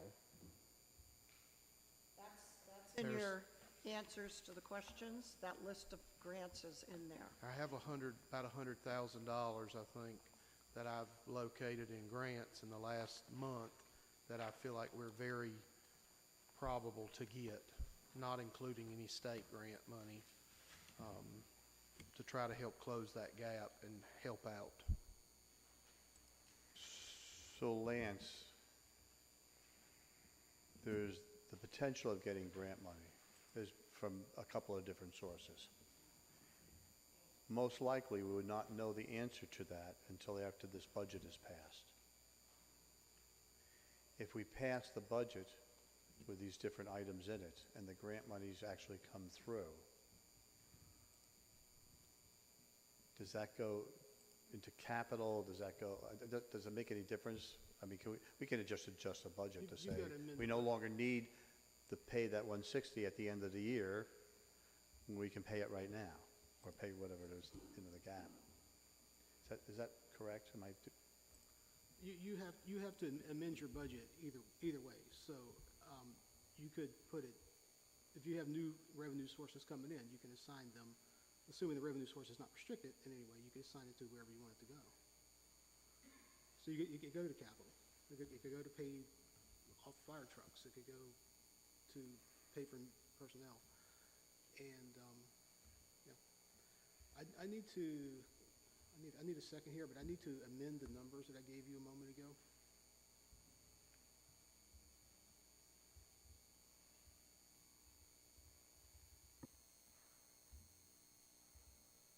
Okay, so the remaining gap, this is going to be hard, maybe hard to explain for a second, but if you look at the sheets you've got in front of you, and you look at the top where under the green stripe in the upper right-hand side where it says capital fund sources, when I was comparing the amount of money you've reduced, I was comparing it to the total fund sources. But those fund sources assumed a 1 cent tax increase of $145,000 and use of general fund surplus. If we don't count that in our calculation, if we only take our savings compared to the carry forward number of $1,447,000, then you've really only saved from available fund sources, not new fund sources or general fund. You've only saved $245,000 against that fund source. So if you take the $245,000 and apply it to the current gap, you still have a gap of $625,000, not $245,000, because yes. That's why I said it's might be. Except you don't have all that money, in that you don't have all the $600,000 that you, the $600,000 that was cut. Not all of it is existing in the capital fund today. The assumption was that we would supplement the capital fund with $145,000 of new tax money and $266,000 of general fund. If you say, we're not going to do that because we're going to spend less, then what you're really doing is saving money against the $1,447,000 that you've got in the bank today available. So that means when you compare what your total spend is of $1,202,000 to $1,447,000, you're really only saving $245,000 that you could apply to the gap without having to add new money to it. So the gap would then remain at $625 at the moment, assuming that you don't want to talk about using those other two general funds. But we've already talked about doing that, correct? And if you just, and if the will of the board is to go ahead with that 1 cent, then yeah, that's another $145,000. And the general fund, In the general fund. the fund balance, right? Sure. On that? Can we agree on that? Can we get consensus that that's what we're willing to do for at least the capital?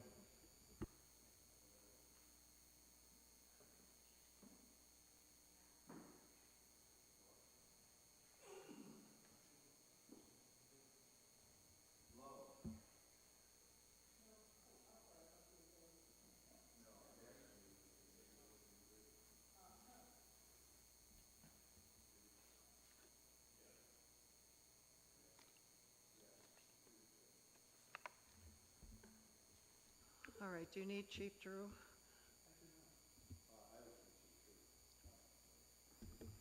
So that took money from the general fund and the 1 cent tax increase. Perfect, yep, thank you.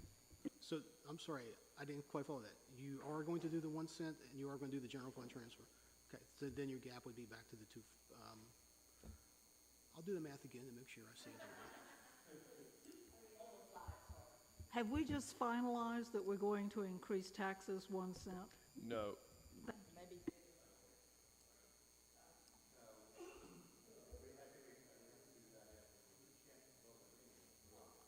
but we don't want a confusion like we just had again. That's the thing, if you keep changing your mind, that drives him crazy. And I know finance directors, I usually tell the elected officials, why don't you take a break for 20 minutes? Because he's got to concentrate and make sure he's getting these numbers right. But somebody correct me if I'm wrong, to answer Lowe's question. We're giving guidance for a draft budget that will go before the public, at which time we'll listen to what the public has to say, and at some point after that, we have to vote on it. So we're actually not voting on the 1 cent at this time.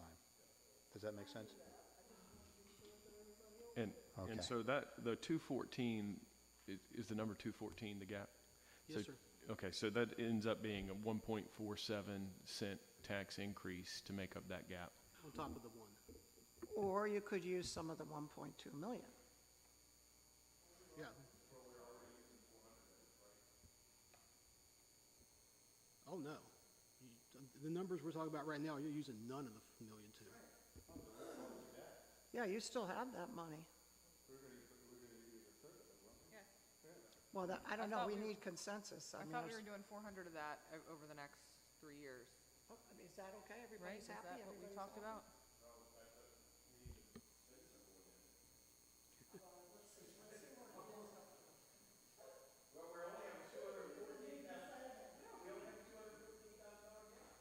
It just means you're taking less out of the general fund. I mean, the $1.2 million is part, it's So a we don't need to subset raise of the the general tax. fund. It's all part of the general fund, so. But we don't need to raise the tax then if we do that, right? Lance, add in the Where are we gonna 400 be in and tell 4 us what years? the bottom line is. Where are we gonna be in 4 years? Give him, I know where I'm gonna be, but where are you gonna be in 4 years when you have to make that tax increase? and then give Lance That's why I'm thinking we 5 need to think about minutes. it now.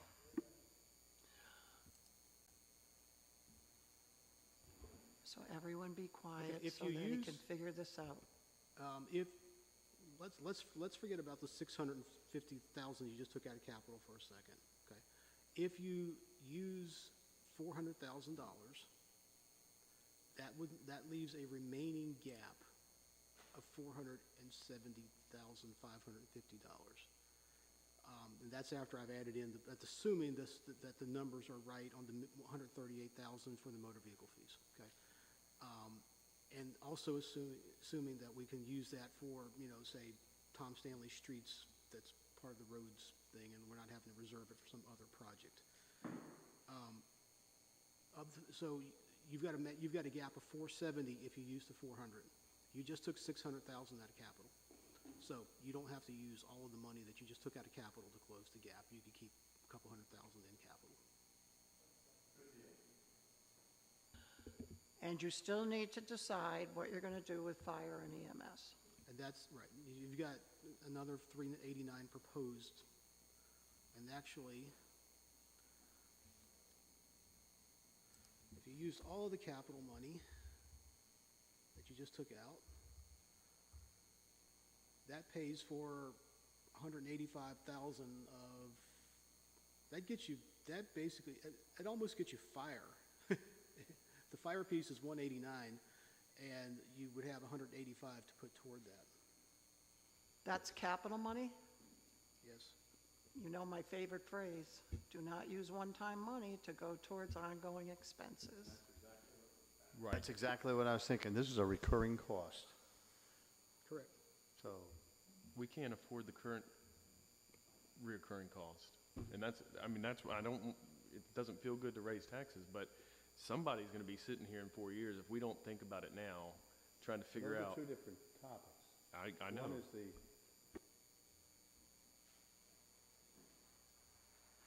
and we already have put forward for the 3-2 vote that for the draft budget we're proposing a 1%. That's only for capital. Correct.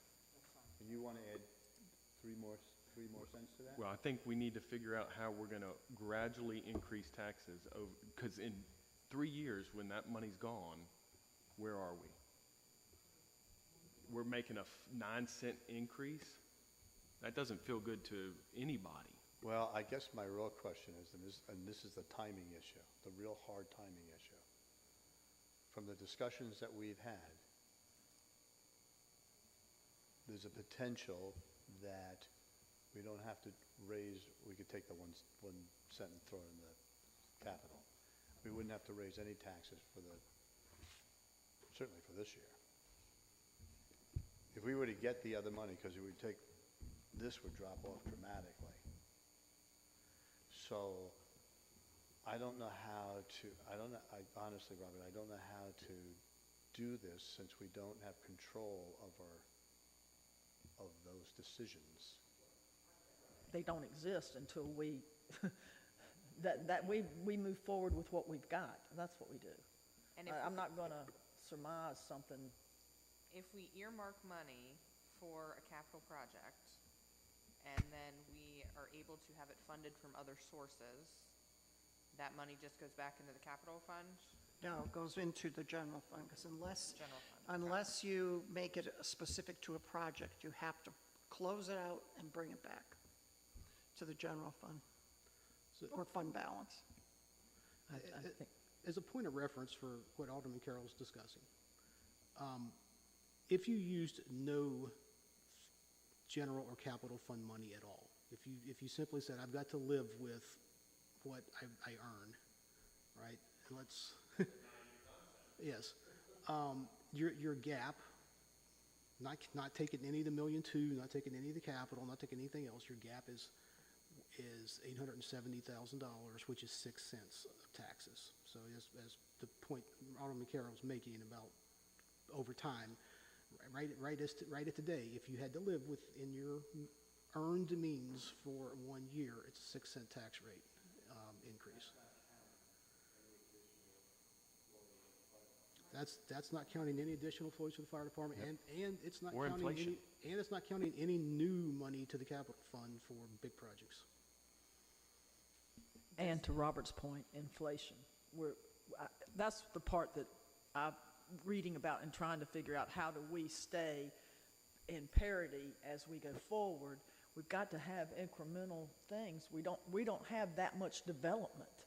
That it's not like Charlotte, North Carolina, who depends on growth to keep them moving forward. We can't wait 4 years to have a tax increase. Or Leland or Brunswick County. or any That's how of it. Brunswick County's doing it, because they have so much developed.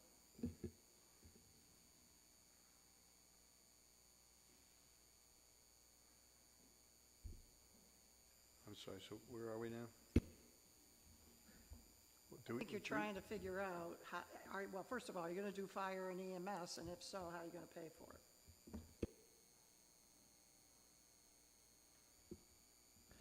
I know, Chief Drew, I'd asked you this before. I'm sorry to bring you back up. About the fact, the inspections. I want us to be clear about what we pay for Southport, and I know I had asked you about the inspectors and the cost of that for your budget. Yes, ma'am. The salary, benefits, workman's comp, everything we pay for the inspections department is around $175,000. That's salaries included and all So their benefits. That's benefits and everything included. And so that's a service that is just for our community, basically, That's and the right. ETJ, which is Yes. our extended Yes. community. That is correct. So then that's about the difference in what it costs for the 3 firefighters. Yes, ma'am. So we should have been paying that anyway, and rather than relying on fire fees to pay it, because it's strictly for us. Yes, ma'am. Well, did I hear you say it includes the ETJ? Excuse me? Does it also include the ETJ? Yes, I think our preliminary totals is about 15% of what we do in the ETJ is inspections. But that's not our fire district. Yes, it is our fire district, yes. We would still, even if we lose the ETJ, we would still keep the fire district, but we would not do inspections in the ETJ anymore as far as fire inspections. But the fire district is our ET. No, the fire district's much bigger than Yeah, the ETJ. no, that's what I'm saying. So I guess you're going to stop doing inspections in the ETJ, but We would just do them in the city limits then. so okay, that was my question. Yes. So my question, because I think the mayor was asking about. We would not lose fire fee from the ETJ, but we would lose inspections from the ETJ if they take that jurisdiction away from us. My question was, we're not inspecting all of the fire district? That was my we're question. not. Okay. No, we're just limited, our inspections is just the city limits and the ETJ is what we're doing. Does the county do fire inspections? Yes, they do, in their jurisdiction.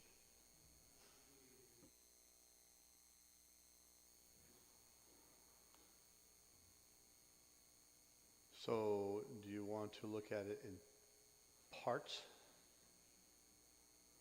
or in the whole? Parts? I'm sorry, I was asking the question.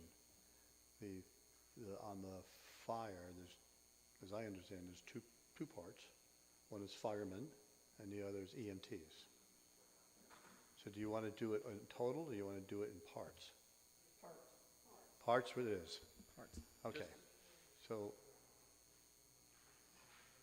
let's discuss the firemen part.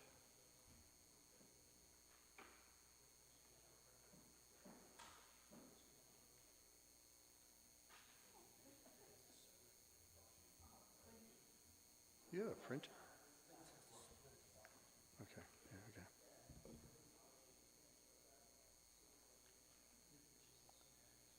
So for the fireman part, for just a refresher, the fire fees do not have tapped out. So this request, and Chief, tell me if I'm wrong, this request would be for the city of Southport to hire 3 more firemen that the city of Southport would pay for, but the rest of the fire district or districts are not paying for, not contributing to that cost. That's not, this is a fraction, right, Chief?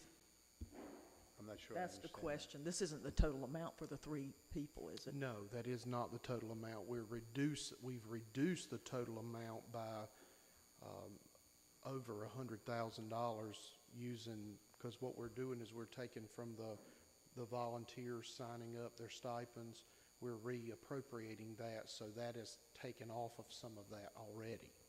Yes. So Chief, what's the bottom line Yeah. that you're looking for fire, just for fire? For the 3 firefighters, Lance, can you give me that figure? Yeah, it's what's on the piece of paper I just handed out to you. That's the bottom line That's after a savings. $189,000 figure. For fire, $189,000, yes. That's the net after reducing other costs. That's after taking out the volunteer stipends that we would sign up for.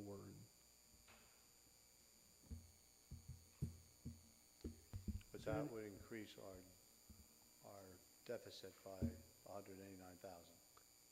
That is correct. So the question is, how would we pay for that? Because there's no getting around it. Down the road, we're going to have many more paid firemen as our volunteers gray out. It's just a question of how do we pay for it, and does the whole community have to pay for it?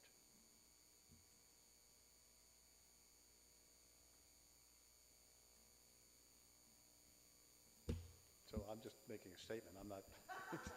You're waxing philosophical. Chief, the 189, have you got some one-time money to pull that down, or is this going to be consistent? Seems like there's some one-time money to bring this new. Well, I mean, our fire fee consistently, historically, has increased about 5% every year. So with the growth, we will be able to feed into that and help pay that as we get more fire fee. What does 5% mean? 5% of $2 million is what, 50,000, is that right? No, 40, 5%,40, $2 million 50. is, so, The last several years, I look back over the last 10 years, and without an increase of us raising the fire fee, our fire fee has increased anywhere from $35,000 to $75,000 a year is what we've had. well, 5% of $2 million is $100,000, isn't it? Right. So if you average it out, it equals out to about a little bit less than 5% is what we've done over the last 10 years. Now, that's not just growth in our fire district. Sometimes that's people that haven't paid their fire fee and they get back fire fee collected, and then we get that. And so, But on average, you've done it over a number of years. yes. So that would be factored in to help the deficit as that goes up. And we do have some debt service things that are going to be coming off too that's going to help in the future as well.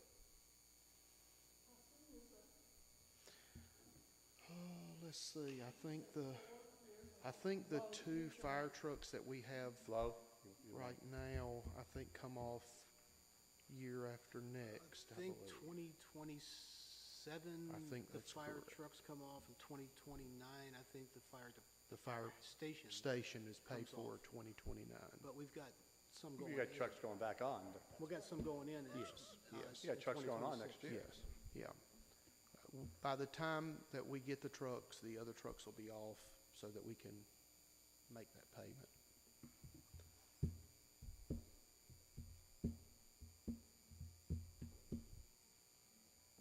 I defer to all of you. My quandary is, I want to do this, but I don't want to have to spend the money. Well, why not? So, for the edification, if there's anybody actually watching this, edification of the world is that a number of mayors are going to start meeting in the fall. And they're going to bring their fire departments in. And they're going to be talking about coming up with proposals for the legislature in the next long session. Basically, it's going to end up being a fire tax. How that's going to work, because the system we have now is not working. Here's a prime example. Charlotte is a prime example. The town of Charlotte, their taxpayers in Charlotte pay $800,000 a year to supplement their fire department that the rest of the fire district doesn't pay for.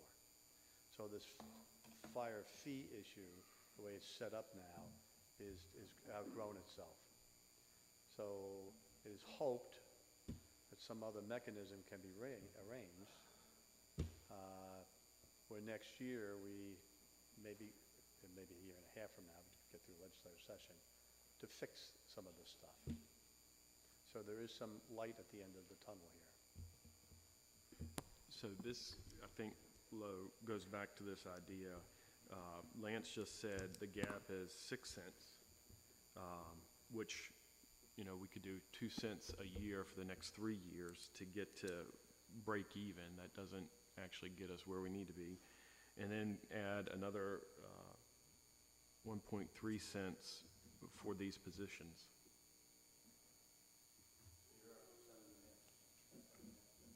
No, it would be a multi, it would be 3.3 cents per year, or maybe even, it's gonna have to be something like that.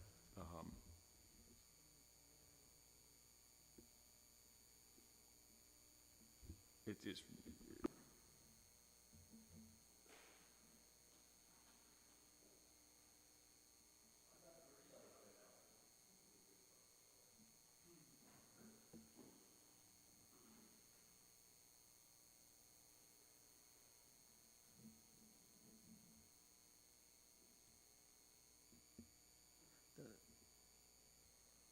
Can I say something, Mayor? I did meet with all of our volunteer force last night. We had probably 45 to 50 people there to discuss our deficiencies and our weaknesses. And I posed some ideas to them about what could we do to bolster more volunteers. It's not just a Southport problem. It's a national problem. And I didn't get any help from anybody. Right now we have 5 volunteer firemen that are covering these shifts. Out of all of those. The rest of them have full-time jobs, family obligations. We have 5. And we're very close to losing 3 of those because Oak Island just approved to hire 3 more firemen. And if we don't get these positions, then they're probably going to apply for Oak Island and they're going to be going there full time.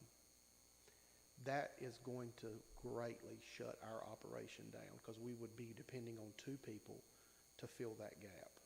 And it's just not going to work. We would fall under the minimum. I gave you the statistics. 176 times we fell under minimum staffing level in a calendar, 500 and some days. It would skyrocket. That's where we're up against. I mean, I do not even like, you can ask Chief Corin, you can ask the city manager, I beat myself up. I don't like asking for this money. I want to be able to balance my budget within the fire fee. But it's just not possible. And I'm just presenting the need to you. It's not a want, it's a need. And Chief, how long has it been since the fire fee was raised? It's been several years. I'm not talking about what you can collect, but I'm talking about you've been topped out for several years. 2 years ago. It was 2 years ago. I was on the committee when that happened. I think it's been 3 years, I think it was raised before you were on the committee. I was on the maxed out committee. We voted while I was on that. So when we started this, maybe 2 when we years, yeah. started this discussion a month ago, whenever it was, my big concern was there was no fix on the horizon. and we were going to be continuously asked, because of the need, to add more firemen, and the city of Southport was going to pay all of that, and the others were going to have a free boat. And I'm sorry that, I know you bristle at that. Yeah, I don't agree with that, I Mayor. know, but. I don't agree with there- that. we're- I'm sorry, but I paying- don't. We're paying tax dollars to increase staff because the fire fee doesn't allow for that, so the other two areas don't have to contribute. We can call it whatever we want to, but that's the fact part. I'm less concerned about that now because I know, quasi-know, what the county is attempting to do, and I think you probably know what the county is thinking to do. And I think the mayors that have functioning fire departments want to do, so we don't lose fire departments. If we lose any in the county, it will be the ones that are not functioning well. But there has to be a fix to this. So I'm less concerned that this will always be a recurring cost, just borne by the people of Southport, if that makes sense. So Mayor, just for clarification, so in the fall, there should be some discussions to help alleviate some of this and spread it out across a larger area? Is that what I'm Yes, the hearing? mayors are going to get together, and they're already having these discussions right now, and they're just waiting for the fall to come.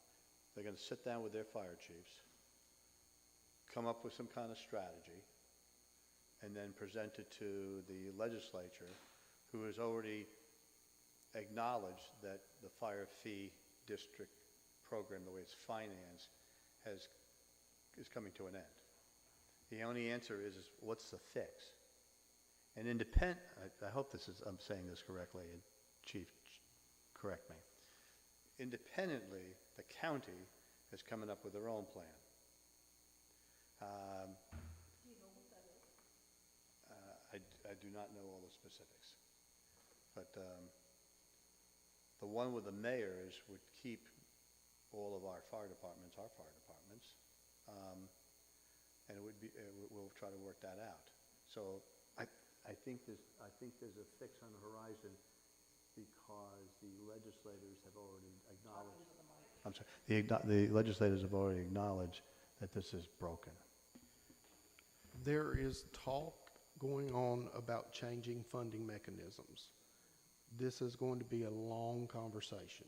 It's not going to be fixed this year. It's not going to be fixed next year. No, sir, I do not, because it is a very long process. This is not a quick fix. We're not going to see this funding mechanism changed at a whim. I mean, the whole county is going to be affected. And, well, This will be done for the state.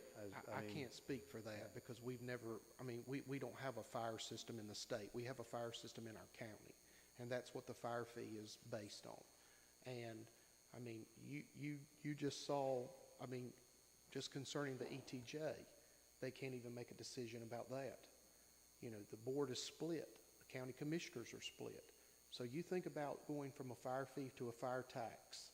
There's going to be division.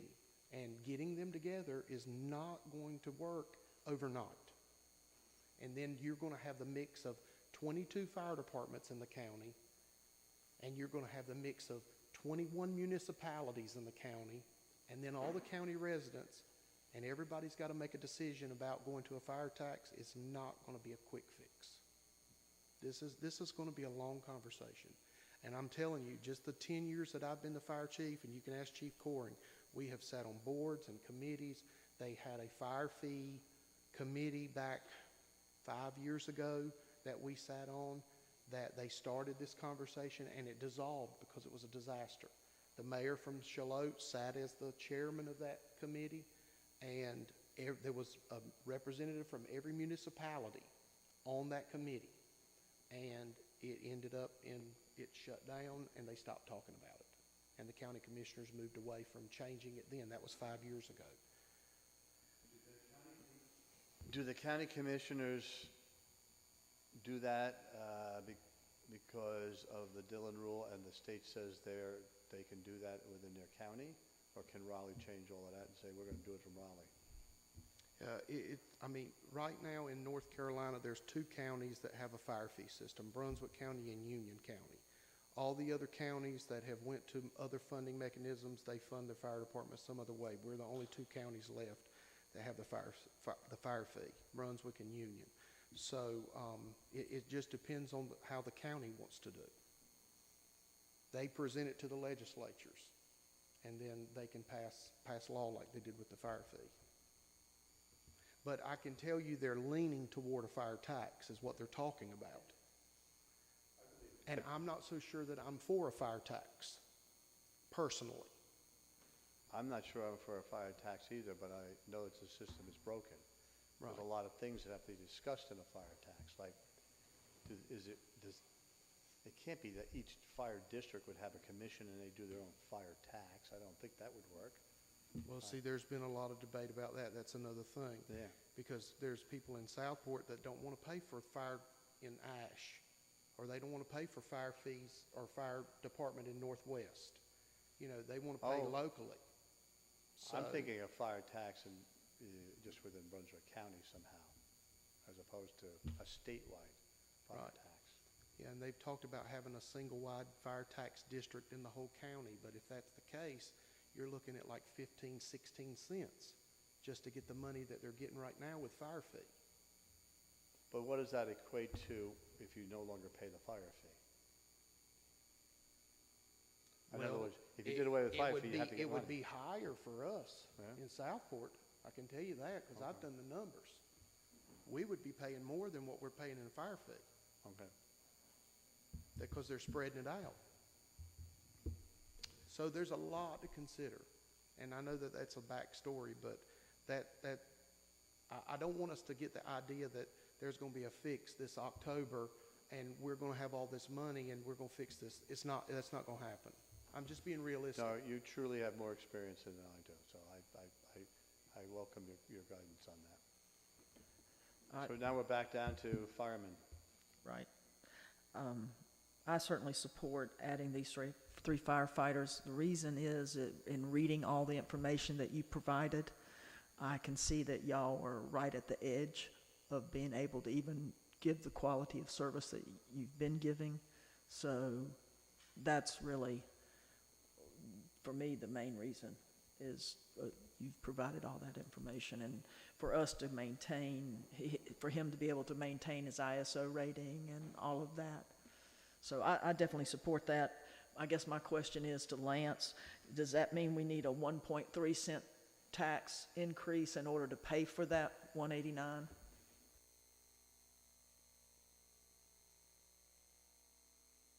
Yes, that's what it would amount to. So I'm in favor of that. Is that a motion? Does it need to be a motion? I thought we were just doing consensus. It could be a motion, a motion to add the 189,344 to the general budget with a supporting tax of 1.3 cents.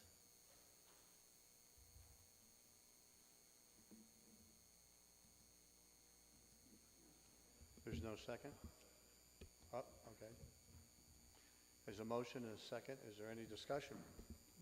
Does it have to be the tax, or is that just, you're just sort of giving that as what it cost?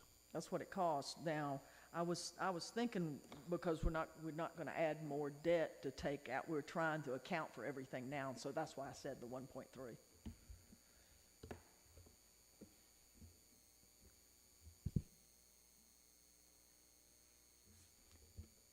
Like I said, I want to do this, but I do not want to raise taxes 1.3, and I can't spend this money unless we can find a way to get it without raising taxes.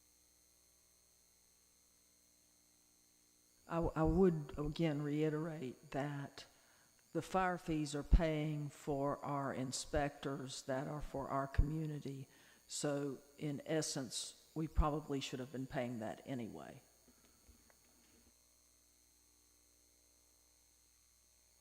Any other discussion? Okay, we have a motion, we have a second, and we've had discussion. All in favor of the motion as stated, please say aye and raise your hand. Opposed? 3 to 2. 3 to 2. Now we got to go to paramedics, so.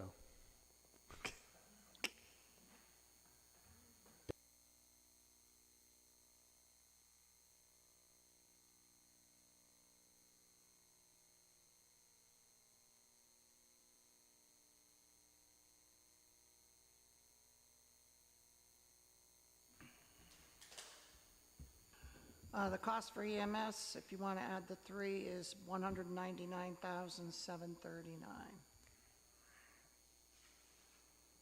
And that comes out of the general fund.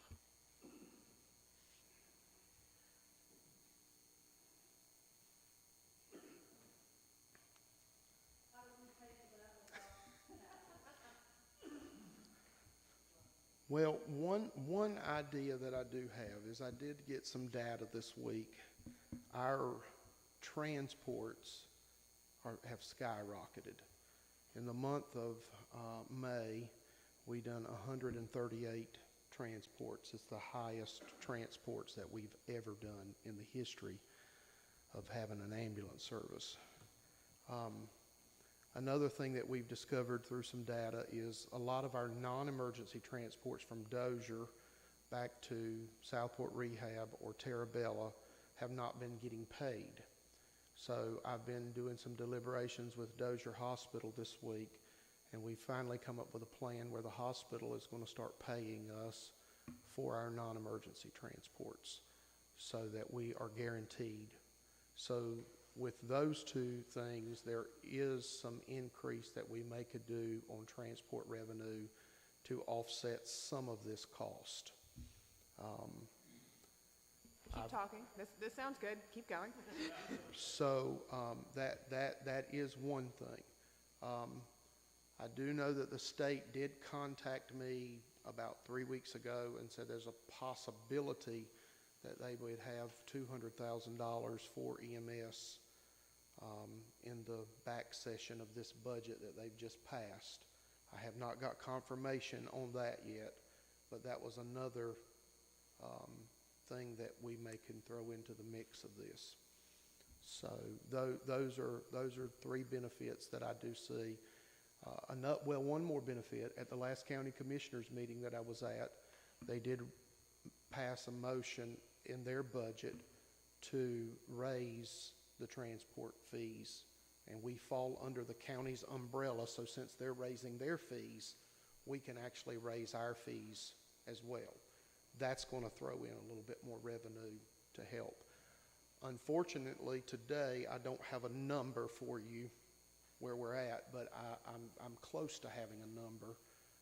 Matter of fact, I've been waiting on an email from one of my members that's been working on this while we've even been in this meeting to see, are we talking about 50,000? Are we talking about 75,000 in addition to what we've already put in the budget? Do you think you might know tomorrow? Very likely. I could have a number. If we could have that tomorrow. I could have a number for you tomorrow. So in the past, we've billed directly to the customer. Yes. And now we'll bill to Dozier, and Dozier will bill to insurance? Dozier would pay for the non-emergency transports. If we pick up a patient at Dozier ER and take them back to one of the nursing facilities, then Dozier would automatically kick in and pay for that, so we wouldn't have to bill the person's insurance. I'm sorry, I didn't hear you. So what does that look like per trip? What does that run? Are you getting $100 or $50 or? Around $300 for a non-emergency transport. For non-emergency? Yes. Okay. And I know you don't have the dollars and cents for the 186 number, but do you have, on average, what does an EMS, you're going to take them to up to 17 and up to 17, the DuPont hospital up there. What's that cost you? Or what do you get for that if they pay? An average transport's about, an average is about $500 without mileage. Okay. That's not a paramedic level. Right, Paramedic I'm level talking is about more, EMT. Is more. Just a basic EMT average is about $500 transport. Do we have to bill insurance and then wait Yes. for the insurance to pay? Yes, we do. We do. And then there is that caveat with insurance. We bill them $500 and they may say, well, we're only going to pay $375. I've noticed a lot of, I've seen Brunswick County EMS trucks, ambulances in our community of late. I've noticed them, like this morning when I went by Kingsley to look at stuff again, they were sitting there.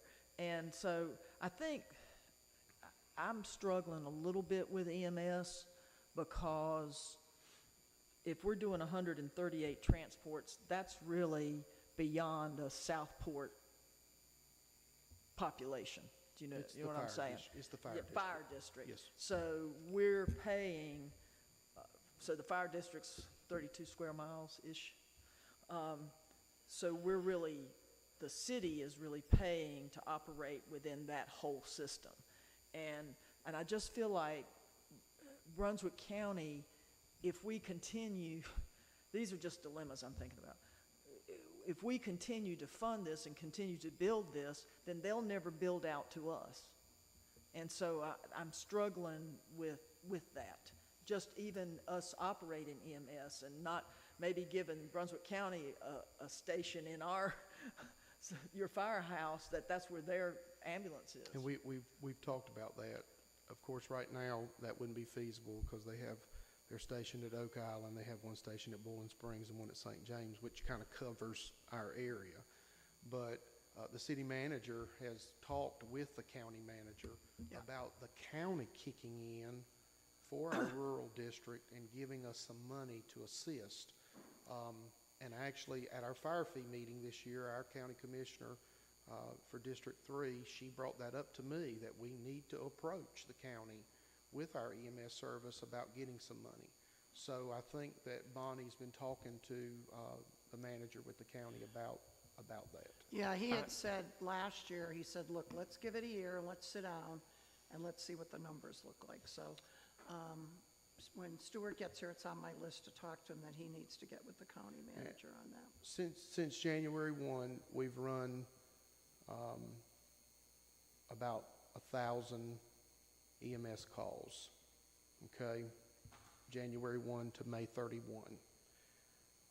Out of that, 93 calls have been outside of the fire district that the county has sent us on because their trucks were out of service or on other calls.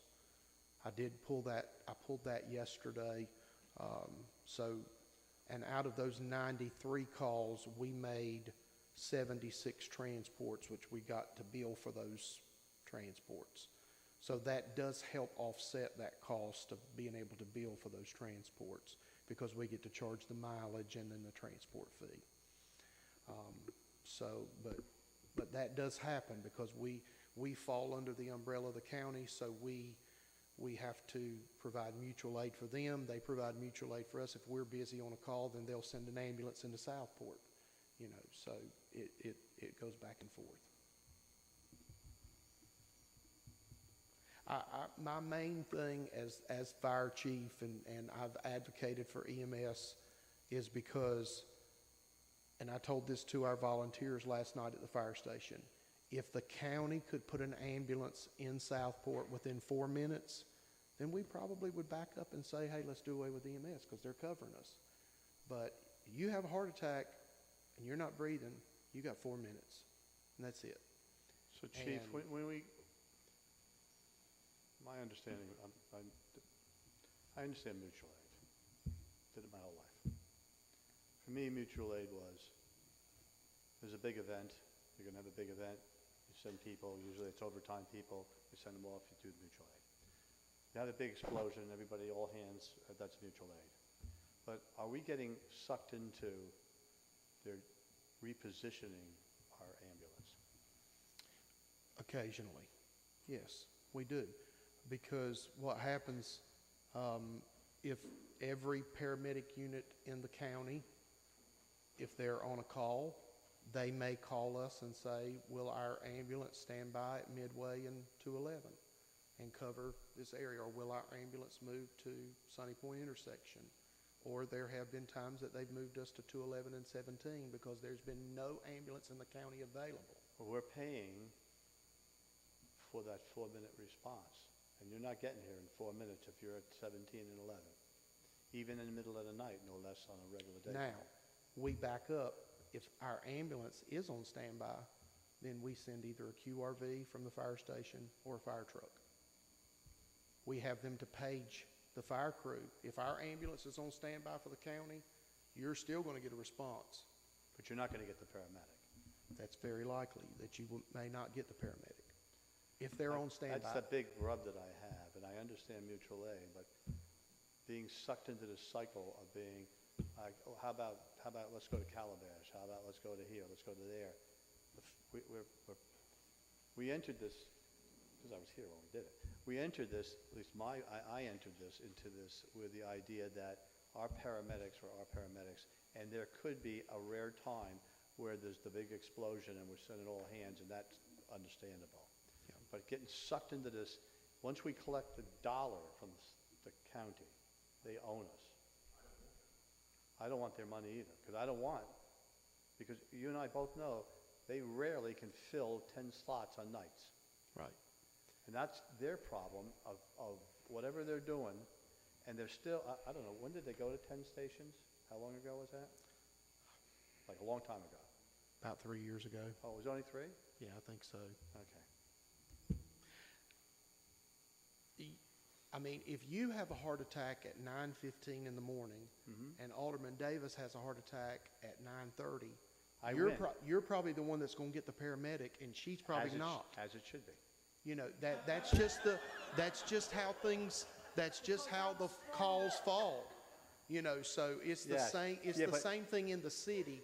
You may get the paramedic, and she may not. But the important thing is that we get a response there. You know. Yeah, I'm just having a heartache about being redeployed. Well, I really do. If there's a call someplace and we have to run to it because we have to save somebody's life, that's different. But they're leaving from here, so when there's no call and we call, it's here. Every time we get sucked away, and once we take that first dollar, they're going to say, you know what? Calabash is open. Yeah. Go forth and go do. And we're paying for that because the county is having a problem fixing this mess. And I have voiced my concern, and we really, there's been a time, I'll be honest with you, it's just been a month or so ago, they called our ambulance to Oak Island. And as soon as they called it, within 1 minute, they set our tones off, and we had a call here on Atlantic Avenue. I got right on the radio, and I said, 398, divert, and you go to the call in Southport. You let the medics unit handle Oak Island. So if I hear that, I mean, I turn them around and I send them to the call in Southport. Yeah, but I mean, and as good as you are, you're not going to be here all the time. You know. And I voiced my opinion to the administrator at the county that, you know, we want to make sure, because I said the city is paying for this service. We want to keep our people here as much as possible. But their response is, we'll just pay you. And then all we're doing is joining their team, which means we could be anywhere, because quite frankly, with the way they're growing and the way our population grows in spots, I mean, right now, on average, each paramedic has 90 square miles to patrol. And that's just, like, hard. So there's some very big challenges with EMS in our county. There are very big challenges. Do you see that there's a real effort to fix it? I think the county's doing the best they can. I really do. I think they're trying to hire more people and put more trucks on the road to meet the demands that they have. But the call volume is just skyrocketed because of the growth in the county. But you're able to hire people. Why is that? I guess maybe because we have a smaller district and maybe less calls. I mean, their work schedule is crazy because if you're getting moved 3 or 4 times in a night, our people know where they're gonna be, if they're gonna lay their head down for 10 minutes, they know where it's gonna be. These people, they're just getting moved all over the county all the time. You said, and I didn't write it down, I'm sorry, where are the county EMS units? Close to us, there's one staged at Oak Island, there's one staged at Boiling Springs, and there's one staged at St. James. However, that doesn't mean that there's somebody there, because they're constantly moving depending on calls. But those are the 3 closest to us. But I think, Todd, 10 or 12 units in the county now? 10 ambulances and 2 QRVs is what they have. And Chief Drew, I know you said it, but how many non-emergency transports are you doing from Dozier back to the other places again? Since January, we've done 44 to Terabella, and we've done 16 to Southport Rehab. So that's 60 non-emergency transports that we've done since January 1st. And those are billed, they will now be billed through the hospital, and how much is that going to be? That's what we're working on right now, and it looks like it's about like $300 a non-emergency transport. So, We're not at the mercy of the insurance company on that one. No, not on that. but that's 18 grand for that part of the year. If, let's say if Dozier pays us back at that $300 rate. So that doesn't come close to our budget deficit when we're looking at what we have to make up. The other insurance that gets billed, or the bill goes to insurance and not directly to the customer. Who is actually doing that? Who is billing the insurance and then following up with the insurance? We have a third-party company that does that. Okay. So we submit our call reports to the third party, and then they bill for us, and then they do all the collections and everything. We just actually had a meeting with them this past week to talk about ways to bolster the collections, and we're going to start doing more aggressive collections on that. Thank you.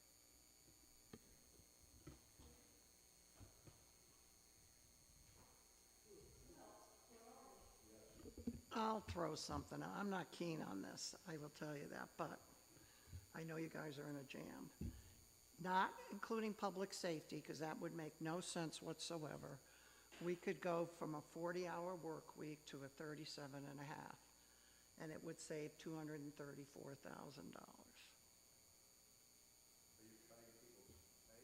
Well, yeah, you would be.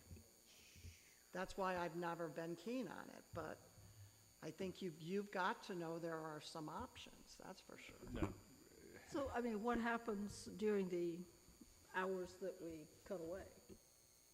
Well, then you're going to have to do the same amount of work in a shorter amount of time. Which is why I'm not for this, lead to more overtime, because you still got to get work done. Oh, you're not just talking about the fire department? No, don't include, I'm not talking about fire and police, that doesn't make any sense. So it'd be public works and general government. I think we really need to go at this, in my opinion, looking at it as a 1.3 cent tax increase, or don't go into it. I hear you, I just want to make sure Yeah. that I wasn't hiding something we hadn't talked about as staff. But I'm not keen on this at all.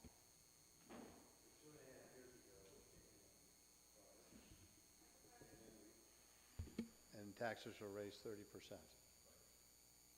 And we're here again to. I'm sorry, what? No, it was neutral. It stayed. Here's your mic, Robert, you didn't have your mic on, they didn't hear you. So, I've lost count, Lance. All the 1.7s and 1.3s, what does that equal to right now? We're only at 2.3 right now. So the 1 cent for capital, and then 1.3 cent for fire. But we also need to do a 2 cent increase just because. That doesn't include inflation. That's the,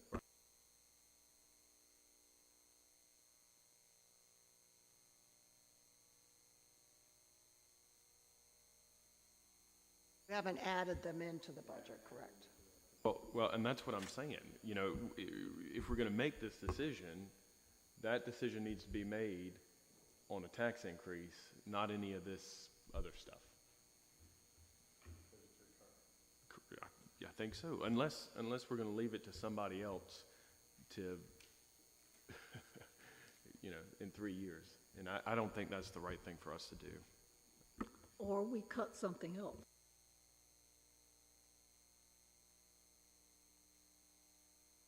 I mean, a lot of it too is a PR thing. I mean, if it's me who's making the presentation on what your proposed budget is, it's up to me to make the public understand two things. If you don't want development in this town, but you want the same level of services, and you guys have great service levels here, then that's a decision this city has made. Therefore, the only way you can pay for these great services is with taxes. So here's what's being proposed. We're going to do a 1 cent for capital, which is sorely needed in this community because nothing's been done for so long. And you're going to do a 1 point, whatever you said, Robert, 3 for fire, which is desperately needed in order to respond in the community. And then but that's, I'd work with Cheyenne to do a whole PR pitch to sell that, and that's up to us, or me on behalf of all of you, to sell that to the public. This is a 19%. I mean, what I'm talking about is essentially 19% tax increase. And next year, it shouldn't be that. Next year, it shouldn't be that. Shouldn't, until we have the additional money that needs to come for waterfront stabilization, and the additional money for dredging, and the additional money for roads and the courthouse and.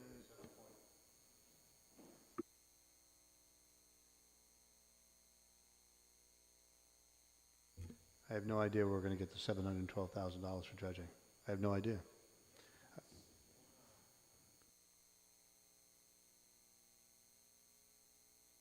The goal, I know, I guess some things I didn't want to say. Nobody wants to raise taxes, and I appreciate it, but we can't artificially leave taxes the way they are. We either have to choose that this is an important asset for Southport to have, and I'm talking specifically about EMS right now, or we got to say no. Have I understood Karen, she's on that edge of just saying no, is that at And that some brings point, us- the county has to come up and help us. And that's still going to put us at somewhere around that 19%, because we move that 1.3, we reduce that to 1, that gives us a 3-cent hike, plus the 1 for capital and 1.3 for fire. So,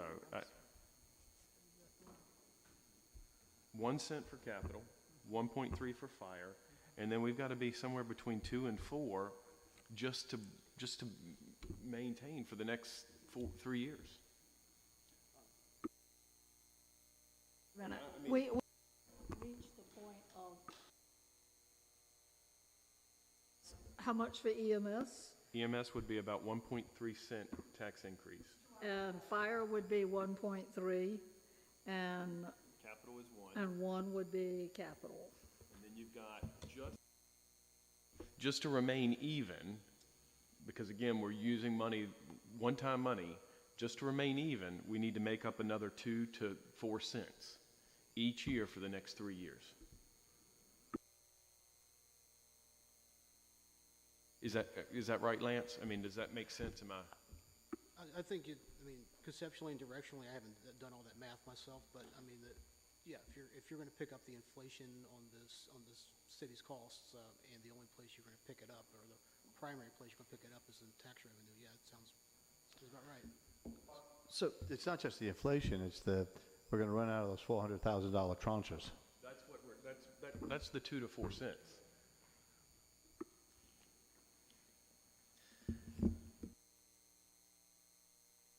All right, is there a motion on the floor? I think we shouldn't do anything until we get the additional information that Lo requested the chief get to us tomorrow. That's my thought. I'll make sure I have some numbers for you tomorrow, and I'm going to do my best to work on a plan to bring back to you tomorrow about EMS. Thank you, sir. Is everybody in favor of that? They're just shaking your heads. Okay. What's our next item? I'm done. The only thing you've not, and I know why, the only budget you haven't touched is electric. Poor Larry's been suffering with us all day. So, I mean, are you happy with the electric budget? I just want to make sure there's a vote on it, that's all, so I know what I'm presenting.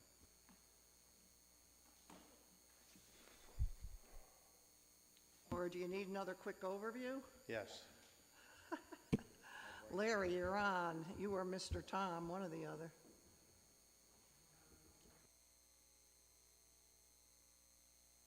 What change are you making your recommendations for or on? Yeah, all you have to mention is the capital, if there's anything new, because there's nothing new personnel-wise. There's really nothing new with, the actual supplies and things like that. You're really looking at capital, continuing with underground. At the 1.6 number, approximately. Yep. Right, so based on the previous numbers, nothing has changed at this point. We haven't run into any issues going forward and everything. So you're telling me there's nothing for us to actually do except maybe cut your budget? No, the only thing we were working on is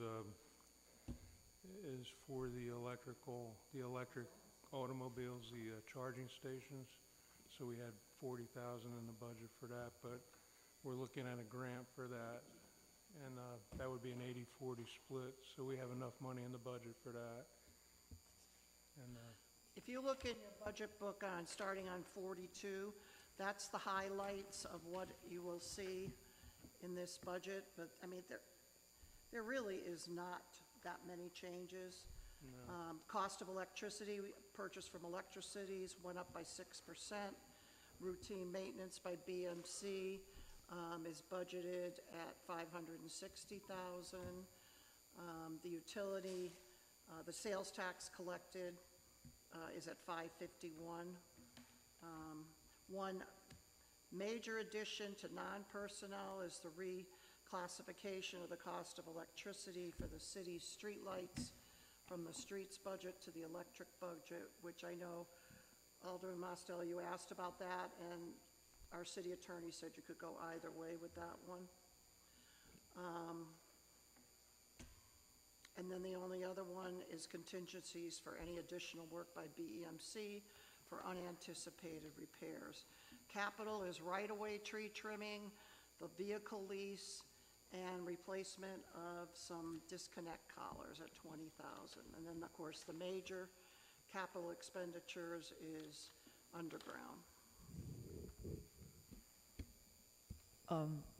It would seem to me, and I don't remember us discussing this before, but it's if the cost of electricity is going up 6%, should we not be raising our rate to accommodate that? Because there again, we know that we're going to be using up a lot of our reserves for underground, such that in the future it's going to be lower. Our reserve is going to be lower than we're used to. So it would seem to me if it would just be accommodating a rate increase, just like we had to do with water when the county raised the water rate. When I was looking at the fee schedule originally, I reached out to Ellie, of course, to see if anything changed, and the fees that are in that schedule are what they should be based on the increase. Yeah, that's right. We had the electric rate study done this year, so. right, that's what I was going to mention, that there was an electric rate study, and it's pretty much like Dory said, it's in the arena where it should be right now. All right. So it doesn't look like we have much to do on the electric.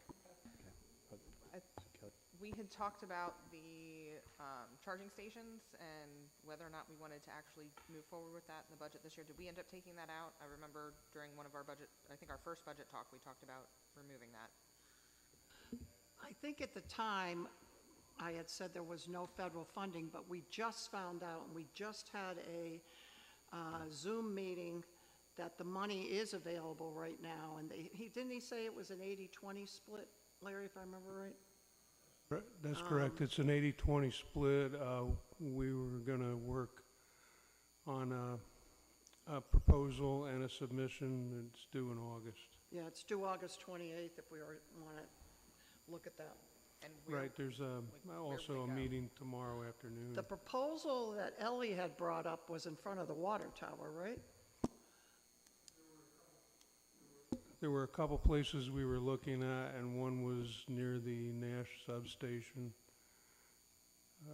Four positions there, but we were looking at the potential for expansion.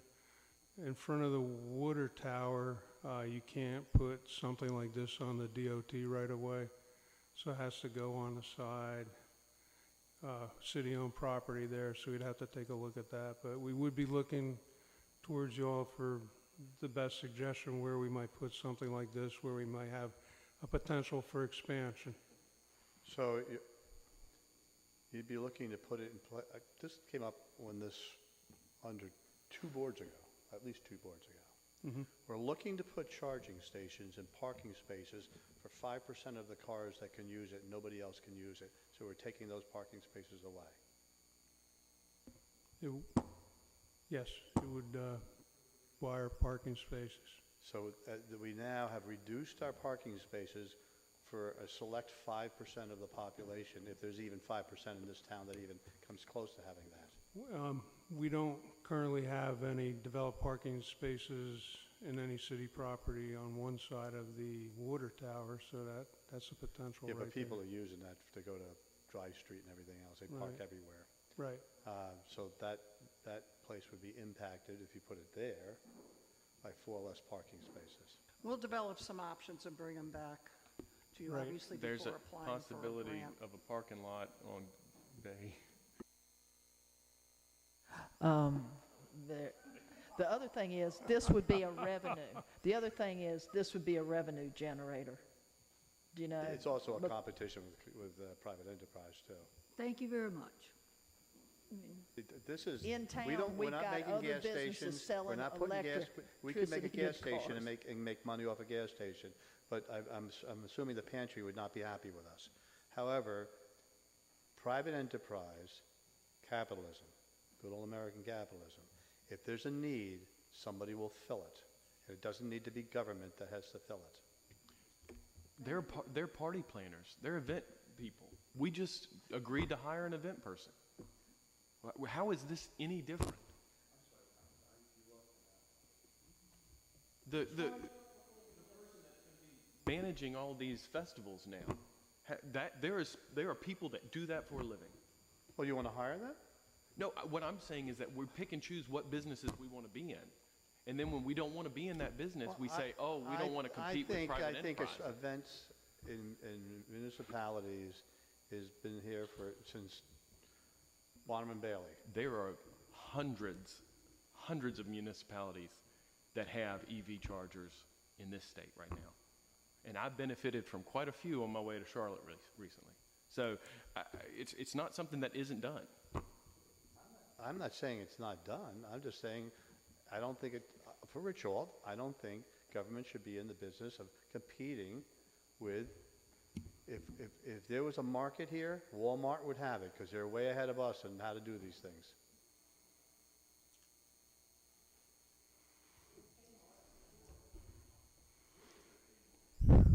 Okay, all right, so you seem, So, All right, let's class.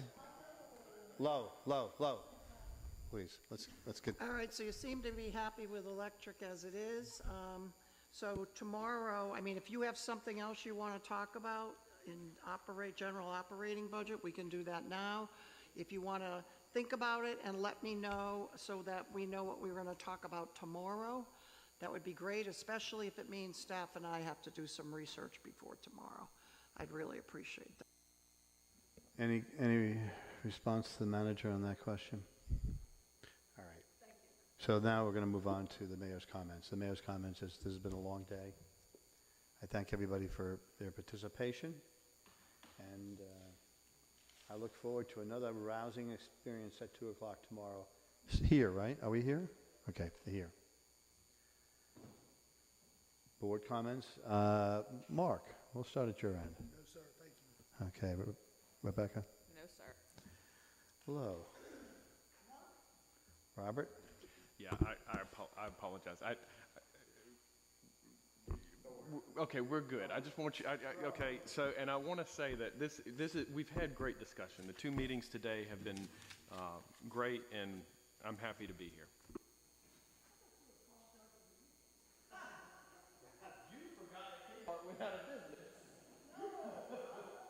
I'm sorry, let's move on because I want to go Yeah, home. no, and in the interest of time, I had something else, but I'll talk about it tomorrow. All right, I will entertain a motion to adjourn. So moved. Second? All in favor? Unanimous, thank you. Thank you, everybody.